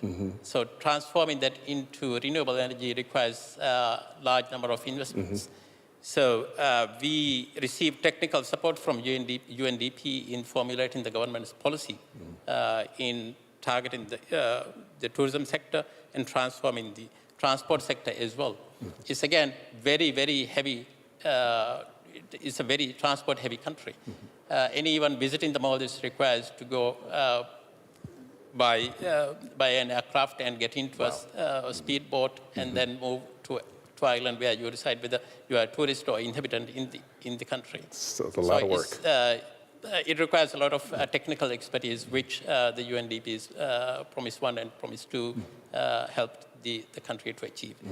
So the lesson from the Maldives is this, that if there is commitment backed by political will, then you would be able to achieve the targets you set out in your NDC. And that is what the Maldives is doing. And we are partnering with UNDP, with multilateral development banks at global and regional levels. We are partnering with the private sector in bringing the necessary investment to help the country to achieve that. Wow. Thank you. Thank you very much, Excellency. What I appreciate about that is that there is a bold commitment and a confidence that this is going to happen despite how hard it sounds. So thank you very much for your contribution. And now for the UAE. Excellency Al-Zuwaidi, as host of COP28 last year, the UAE has talked about the Paris Agreement being our North Star. And the UAE's consensus offered a pathway towards meeting these goals, the goals of the Paris Agreement, of course. So could you share more about how you see NDCs playing a part in this effort and how you see your own NDC contributing, sir? First of all, thank you so much for hosting us, and thank you to UNDP and Secretary General Guterres for this fantastic conversation. I think it's really timely and very important. COP28, as you know, was a great success. But many of you may have also seen the flooding that's happened in the UAE recently. As a country that's in an arid environment, we're not used to weather like this, and we've seen the consequences of that. What that tells us is that climate change is very real, and it's happening today, and we need to double our efforts to work on it. Last year, we spent a year as COP presidency designate, we're COP presidents now, going around the world, listening to everybody, listening to Indigenous people, to youth groups, to women, to educators, to academics, to people from industry, trying to understand where we had gotten off track from achieving the goals of Paris. And what we learned was that across the board, we were not stepping up to the challenge that we needed to meet that 1.5-degree goal. And that's why we were very clear throughout the year that 1.5 was our North Star. And as you know, at COP28, we showed clearly how you could get back on track. And how do you do that? You do that through a combination of governments working together through the UNFCCC process, coming out with robust agreements that set the political agenda, but you also do that in collaboration with the UN system, with the civil society, with business, with Indigenous groups, an inclusive process. And so it's very, very important that we bring everybody together in a unified way to take action to deliver the results we need. And we saw huge pledges and commitments towards that at COP28. We had the first global stocktake, and we had a plethora of outcomes from health, from education, from finance, from many different areas on how we can achieve that 1.5 degrees and showed a clear path to do it. We know now that what the next step in that is, of course, to deliver on finance, and our Azerbaijani colleagues are going to do an amazing job to help us with the NCQG conversation, and then we need to deliver robust NDCs that help us to bridge to our wonderful colleagues at Brazil with their very, very critical COP30. And that's why, as a COP presidency, we proposed to have this troika, because we felt that in working together as COP presidencies, for the first time, we see this, that we could bring the continuity and we could bring people together and deliver that set of results from the UAE to Baku to Brazil that will deliver the powerful outcomes that we need to see through COPs, but also through NDCs. The UAE has delivered ambitious NDCs. We are net zero by 2050 aligned, and we're working today, our Ministry of Environment has been working with 40 stakeholders in the UAE to deliver a new robust NDC, and hopefully that will come out soon. But we need to see every country doing the same, and we need the financial support to deliver that and to do that. Added to that, at COP28, we also delivered a loss and damage fund.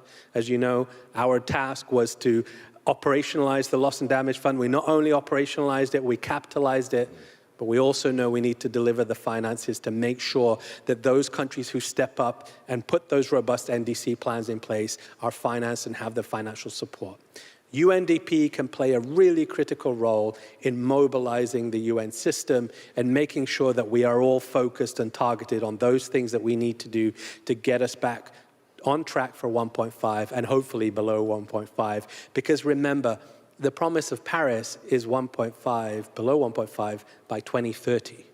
That is, last year I used to say only 7 years away. That's only 6 years away. Wow. And soon it will only be 5, and then 4, and then 3. We know that any significant action that is going to meaningfully get us on track has to happen now, and it has to happen quickly. So these conversations are so important, and I'm really grateful for you letting me be part of it, and of course, for working with these wonderful colleagues in Azerbaijan and Brazil. I think that together this Troika is going to help us to set a clear path, and with the support of UNDP, I know we can deliver big results. Thank you very much. Excellent. Thank you, Excellency. Thank you. One thing that I'm hearing from that is what I very much appreciate is how everybody is invited to the table. All the countries here are represented. Everybody in your country is represented. Everybody is invited to the table to help us with climate change. So thank you so much. And now moving on to Brazil, last but not least, thank you, Excellency. Vice Minister Rosito, Brazil finds itself in a very unique position to help advance ambitious and collective climate action as the current president of the G20 this year and taking on the COP30 presidency for next year. So could you share your vision for the Mission 1.5 agenda and also speak to how you are demonstrating this vision through your own NDC? So thank you very much. Good afternoon to everyone, and thank you for hosting us and UNDP ACIN for this invitation. We are thrilled to be here at this house, at the United Nations, at the World House, and also with our friends from Azerbaijan, Maldives, and UAE. The Brazil G20 finance deputy and coordinator of the finance track.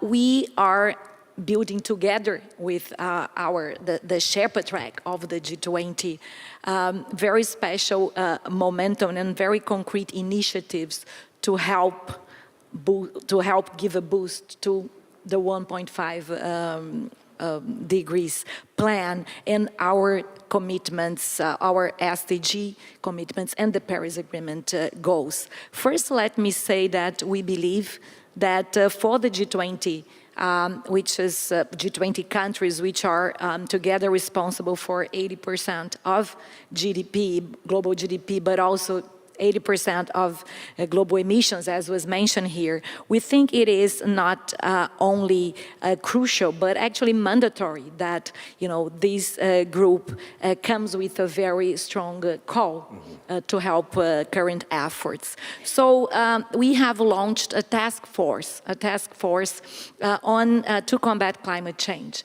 So this brings together the finance and the Sherpa tracks with two main objectives. First is resetting action, and the second is resetting finance. It is ultimately our commitment to the Mission 1.5 and to the international efforts.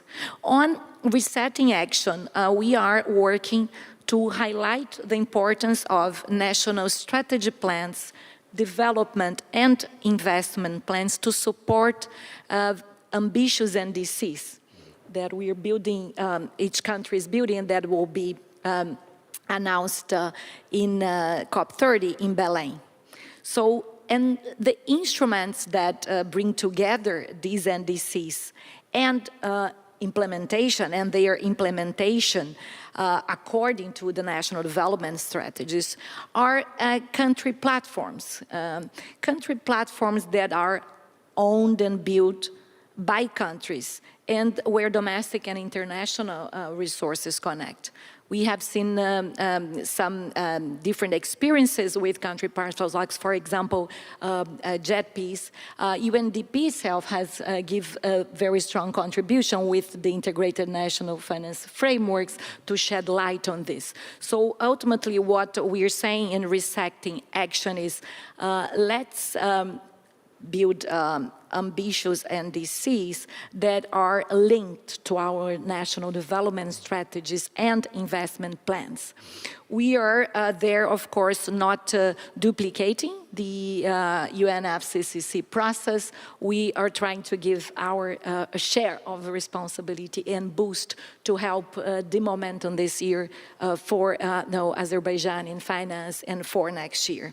Then on the finance side, we are working mainly to contribute to the alignment called for by UNFCCC Article 21C meaning aligning financial flows to make sure we can achieve our climate goals.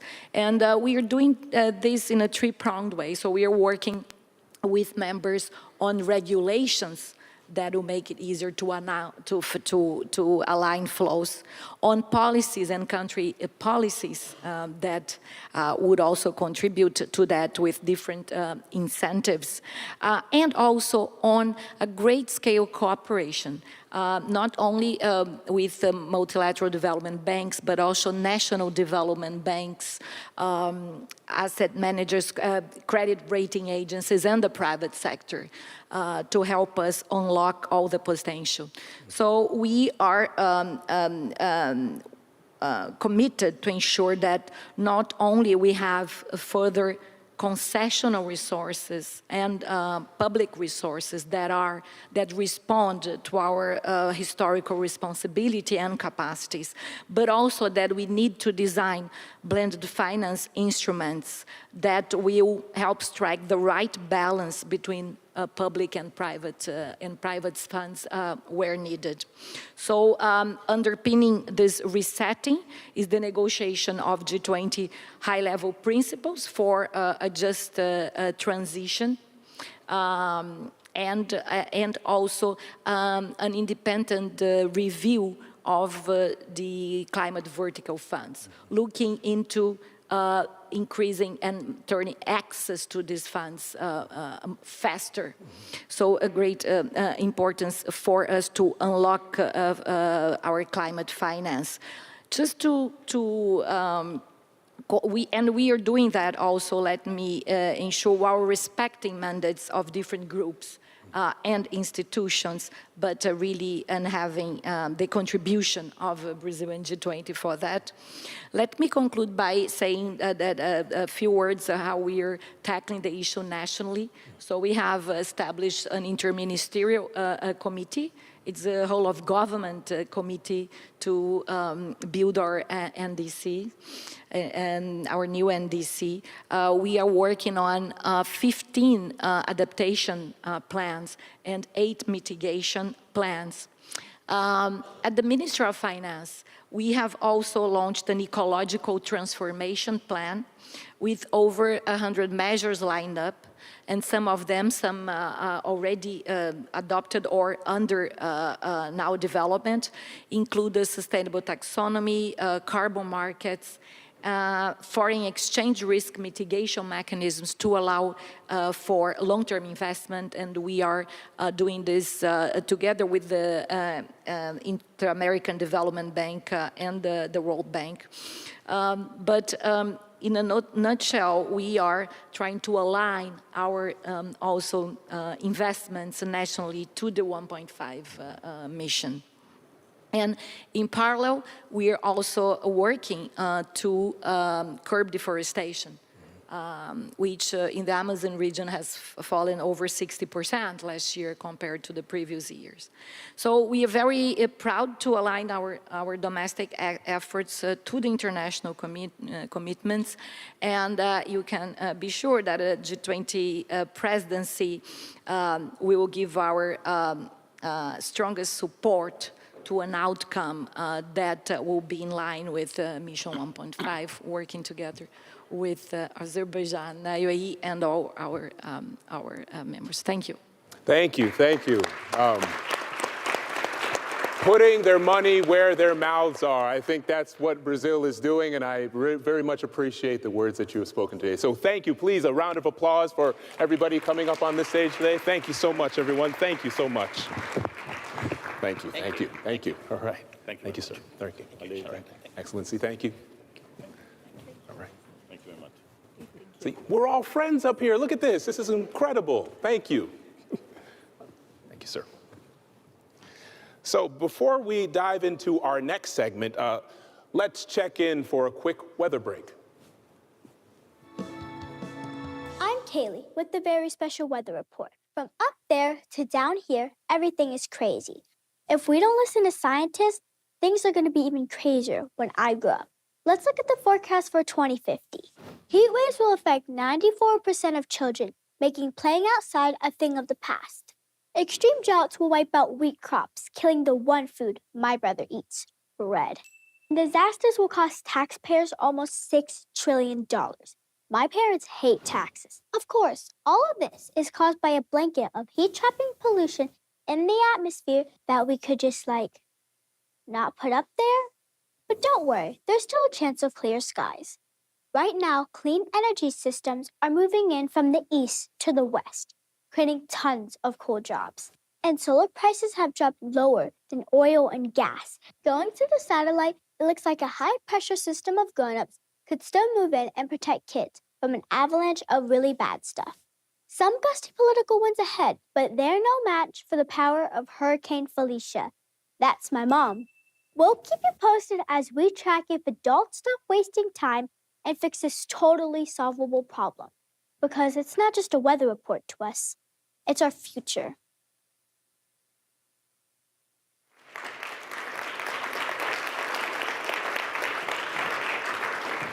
So at this moment, I'd like to just reach out once into the audience. We're going to do that a couple of times. But I want to hear about the NDC partnerships and how they're contributing. So if I could ask you a question, sir. Let me turn this mic on for a second.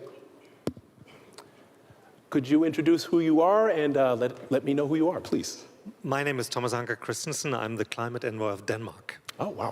And nice to meet you. And so can you please share briefly about how the NDC partnership is contributing to help design and deliver on bold NDCs in close coordination with the climate process? Sure. Thank you very much. And in a way, I think the NDC partnership has been referenced by many people, but it is somewhere the running club. It is His Excellency from Azerbaijan talked about hitting the ground running. The NDC partnership is the go-to place for all those who want to run with us.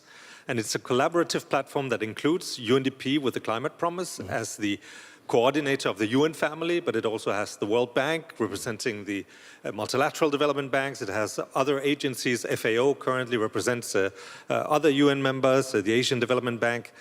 And for developing countries who want support in writing the NDC, because that is a technically very complicated product that they have to deliver, this is where they can come, get support, to get guidance, both when it comes to the energy transition that the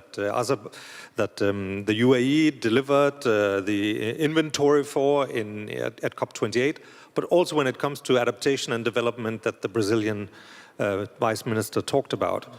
And the NDC partnership is an unbranded effort. It doesn't belong to anyone. It belongs to the members. And in the last round, there were between 75 and 100 countries that got support. And my key message today is really that for all those developing countries that want support, they should ring our doorbell now. They should start joining the running club, because it's only a few months, as Azerbaijan said, to the point where we have all committed to delivering our next round of climate plans. And for that complicated technical work that needs to be undertaken, we need time. And it's not, if everybody comes after Baku and rings the doorbell and says, now we want support, then it's too short time for the 3, 6, 9 months that we have to deliver. And we know that the Secretary General of the UN will host a summit, maybe this time next year, to also encourage the run-up to Brazil. So for all those who want to be part of the 1.5 plan, join the running club. The NDC partnership is here for you. Thank you so much. Thank you so much. So run, do not walk. Ring that doorbell, please. Thank you, sir. Thank you. And so now we have one more section to introduce. This is one of my favorite segments here. After we saw that forecast there's a forecast that I'm hoping that we can avoid. And with everything that we're hearing about today, it looks like we have the determination to avoid these awful forecasts. So I just want to introduce our next segment. It's called Coffee, Climate, and Innovation. And it's a best-in-class demonstration of what we've been talking about here, especially with the private and public sectors partnering together to tackle climate change, this time with deforestation coffee. So please welcome to the stage, this is a direct contribution of Ecuador's NDC. So please welcome Excellency Daniel Palacios, Minister of Agriculture and Livestock for Ecuador, Excellency Sade Fritzi, Minister of Environment, Water, Ecological Transition of Ecuador, and Mr. Mario Cerruti, Chief Sustainability Officer of Lavazza Group. Please, round of applause. Hi, sir, how are you? Nice to see you. Pleasure, pleasure, pleasure. Make yourself at home, sir. How are you, sir? Nice to meet you, sir. Well, over here, how about that? Let's switch it up a little bit. Where would you like to sit? Anywhere, yeah, right here. How about there?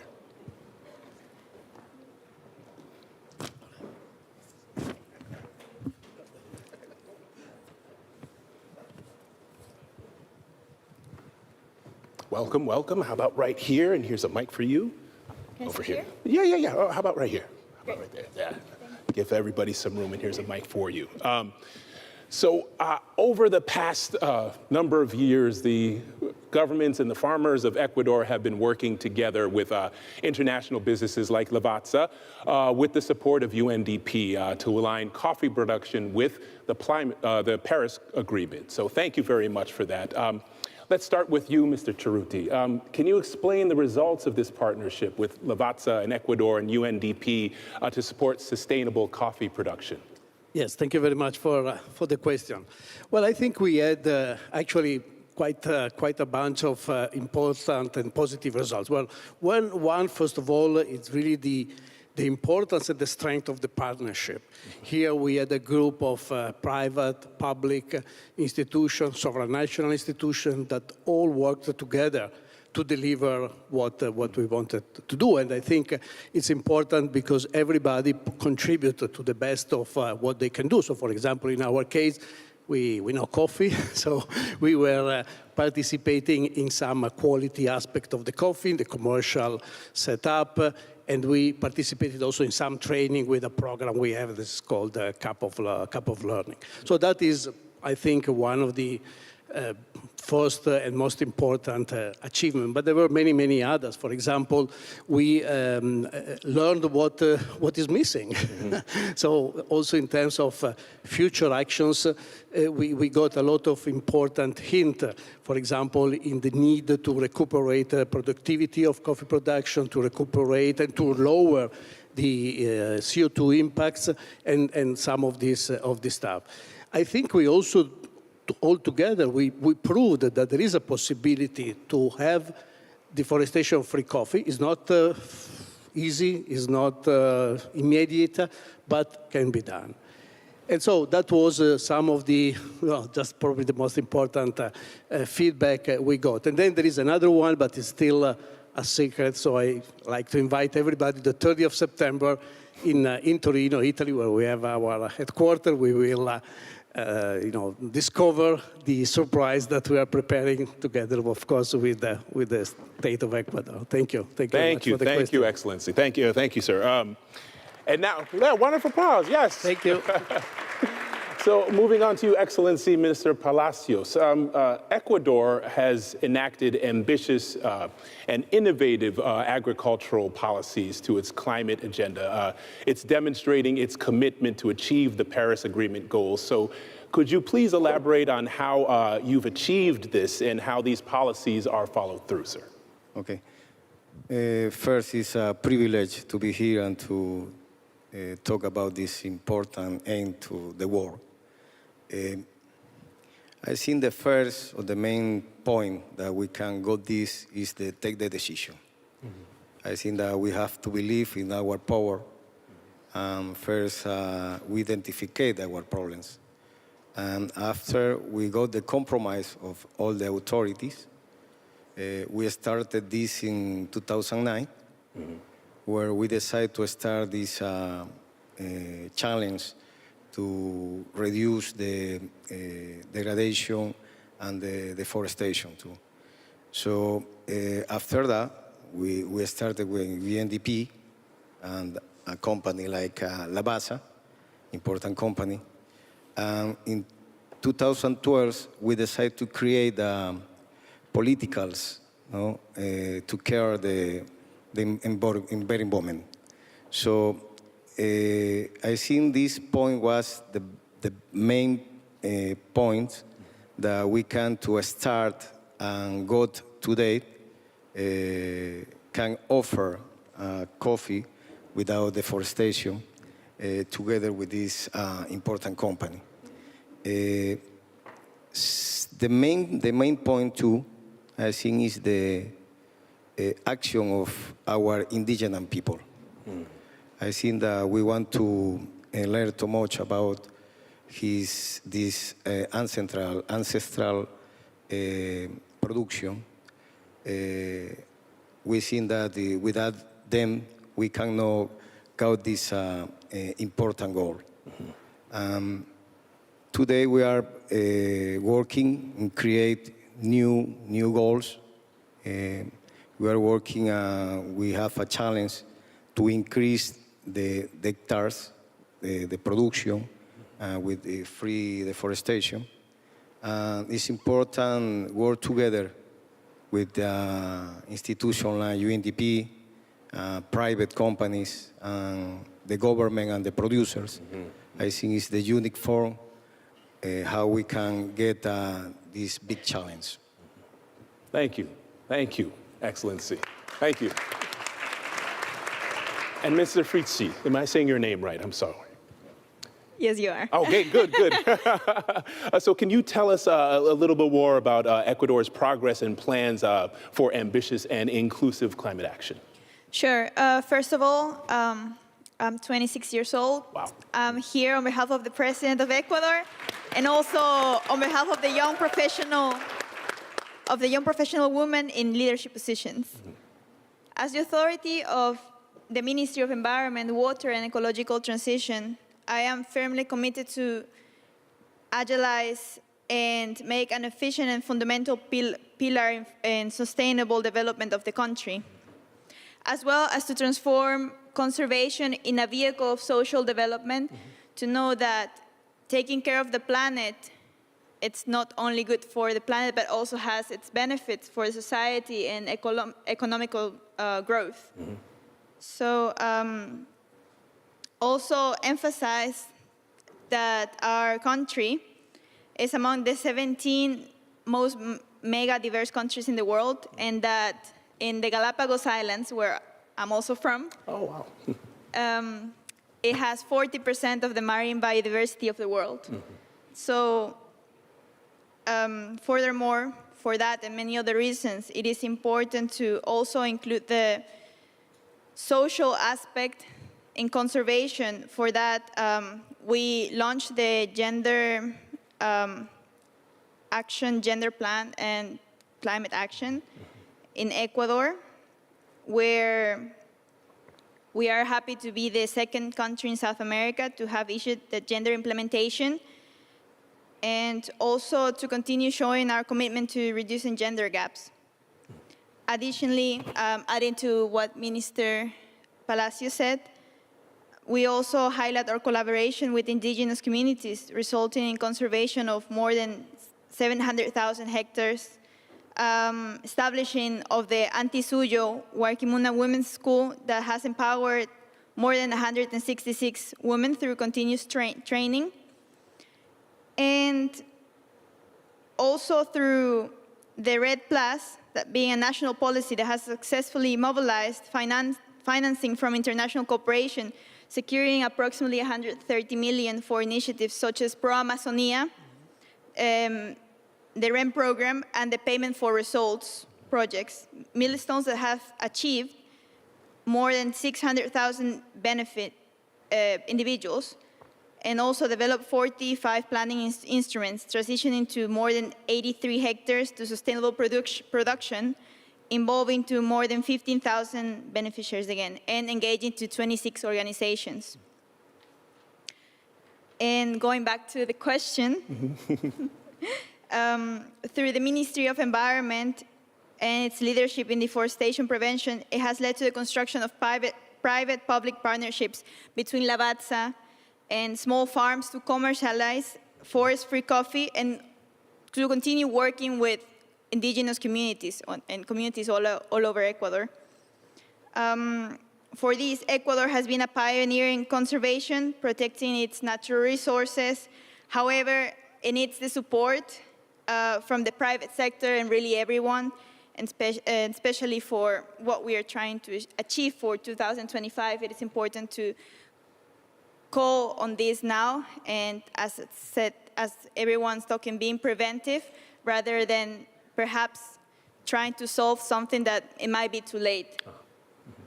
And for that, on our behalf, with your help, we reaffirm this path towards sustainability. We are a government that talks with results rather with actions, and that's what we're trying to prove, to give back the trust and to say that we actually want to agilize these processes. We want that these funds go towards beneficiaries and conservation. So thank you. Thank you so much. Thank you. Thank you so much.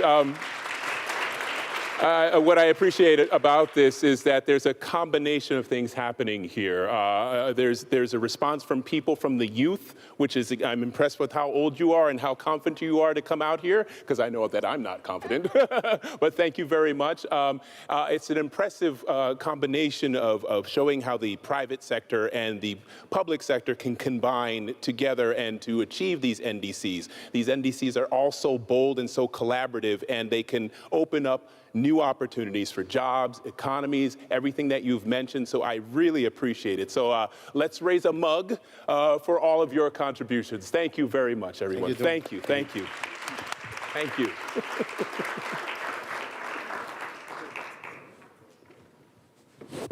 Pleasure. Thank you so much. Thank you very much. Thank you. Thank you. Thank you. Thank you very much. Thank you. Thank you for being here.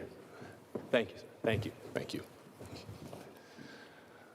So far, we have seen quite powerful leadership on climate change through stories that we have been sharing on this stage. Countries, businesses are going beyond business as usual, and it's going to be an unprecedented challenge. We've acknowledged that. And this challenge cannot be achieved without collective action. So let's hear from the audience. How are you committed to the climate promise? Who here has a story to share, by the way? Anyone?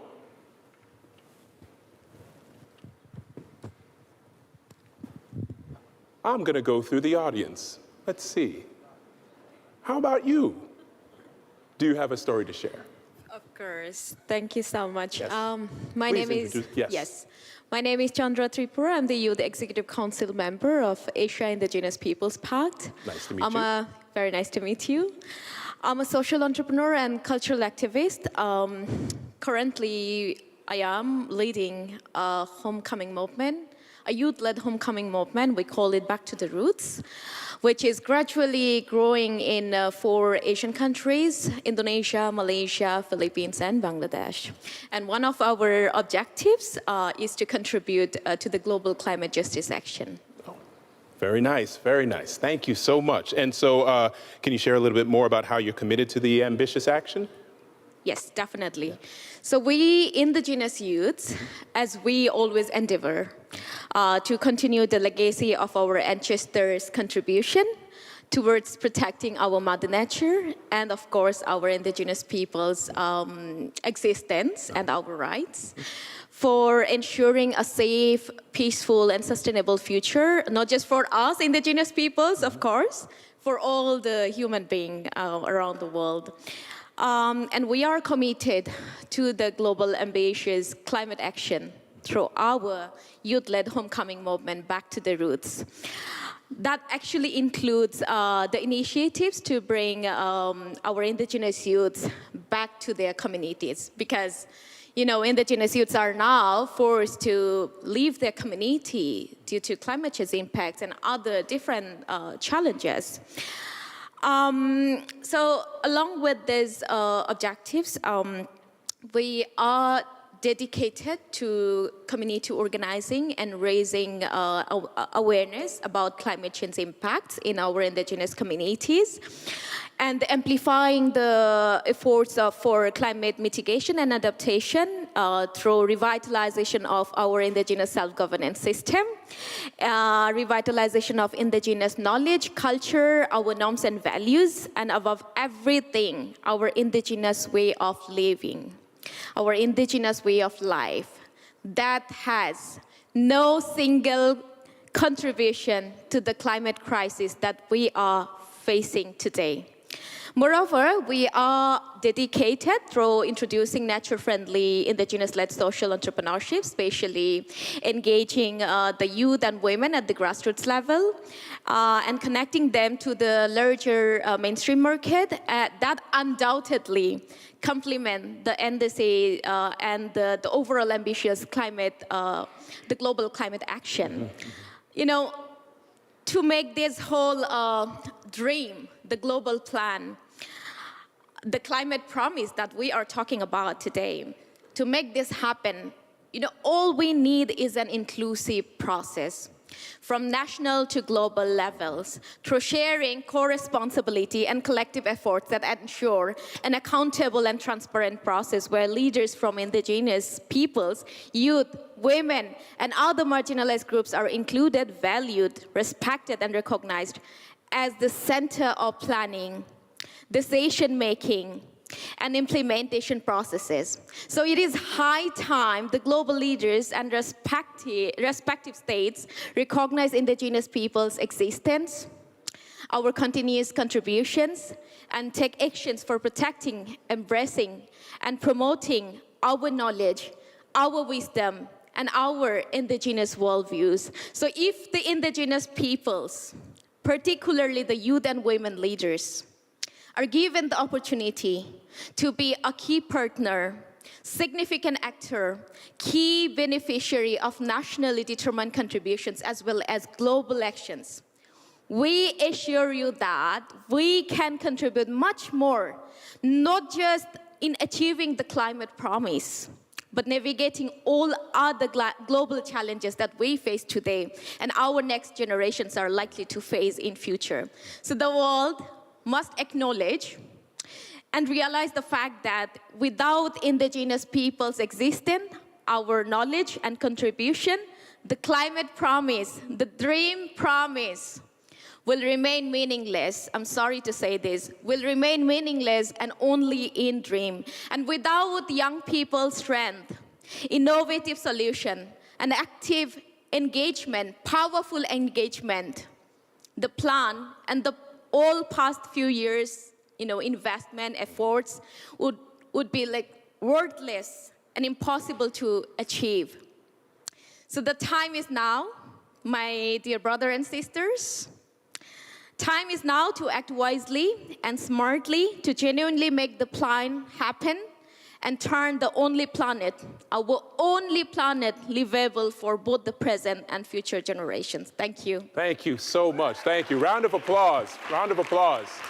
I find nothing more inspiring than young people that we just saw displayed today with their strong voices. Thank you so much. Thank you so much. Is there anybody else in the audience who would like to share a little bit? Let's go over here. If you could introduce yourself, please. Thank you. My name is Anna Lerner. I'm the CEO of Climate Collective. And how are you committed to supporting the plan and taking some bold action? Well, as a collective, Climate Collective is an innovation community. So it's made up of entrepreneurs, private sector investors, scientists, and nonprofits, all building digital solutions, digital technologies, or data solutions to accelerate progress on global climate goals. So first, we're very supportive of this climate promise and the ambitious and bold plan that you've outlined today. From the perspective of entrepreneurs and investors, moving from plans and strategies to more investable projects, bankable projects, if you will, is really important to keep momentum and to keep private sector capital flowing in this direction. To be a climate tech entrepreneur, you have to be bold, because not only are you building a new product or a new service for the market, you also have to co-create a new world alongside of that. So we're here. We want to be bold with you all. And on our end, we commit to doubling our efforts to unlock private sector capital and strengthen market mechanisms, to channel funding and relevant solutions to the NDCs and this important work that you're all going to do to create financing blueprints for global decarbonization.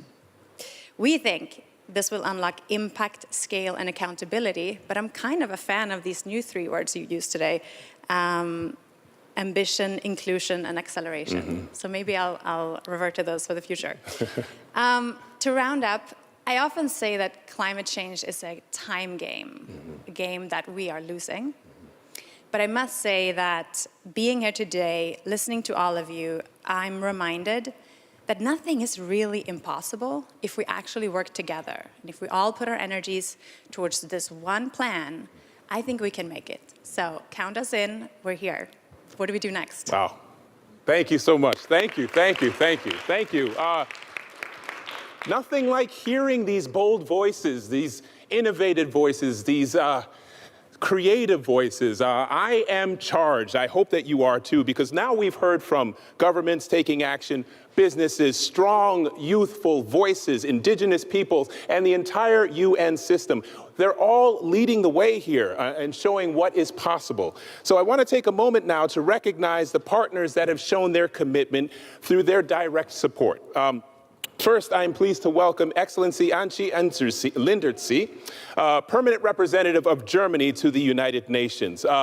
Germany has long been a supporter and advocate of NDCs. They are one of the founding partners, in fact, of the Climate Promise. So if you could come up here, or I can come down there, perhaps. Do you want to stay there? Oh, you can come up. Round of applause, please, ladies and gentlemen.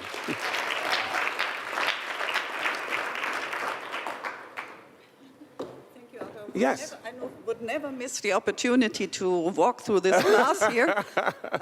Just to say, as you said, we're a long-standing supporter. We're very excited that today is a new phase in this wonderful project and engagement of UNDP. I would like to appreciate what UNDP did and what UNDP will do. Obviously, we're a large contributor also, but today's meeting is an launch event, is making me hope that many others will join us, including the private sector.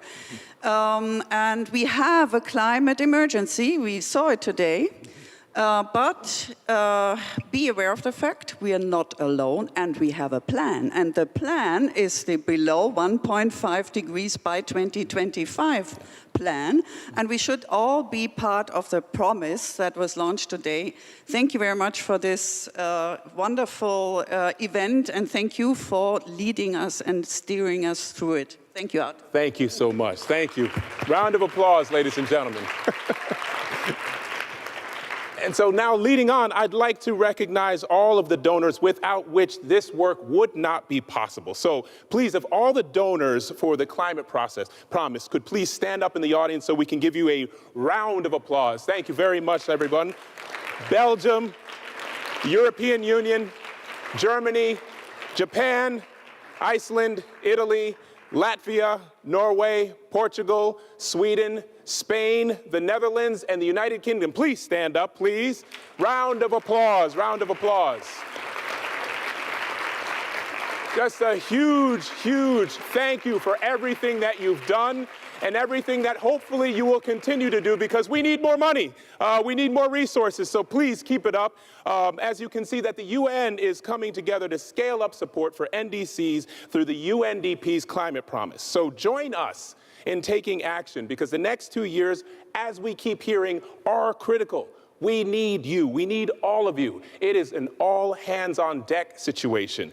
So it's time to co-invest and support in each other and in our future. With that said, we have one more surprise for you.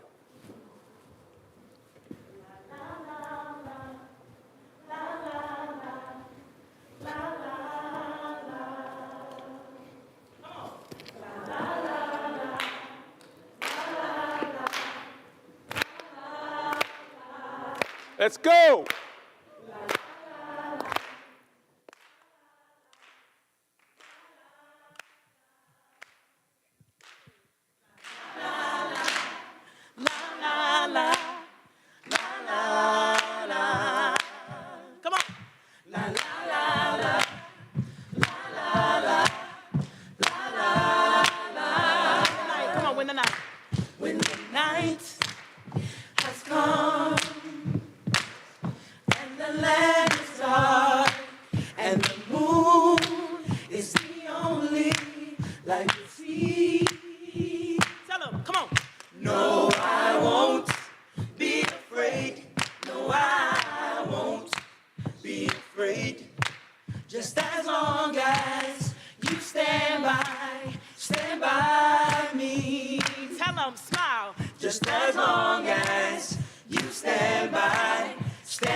stand by me. Just as long as you stand by me. Just as long as you stand by me.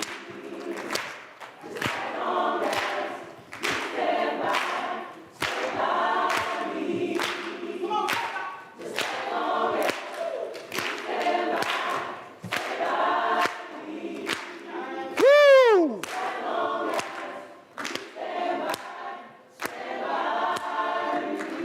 Yes!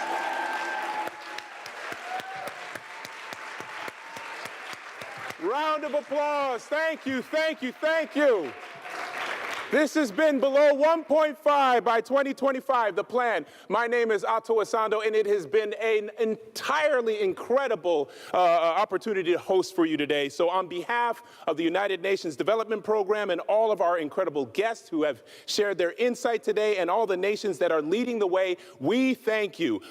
We thank you, everybody who's joined us online. Thank you so much for being here. Thank you for your continued support, and good night. Thank you.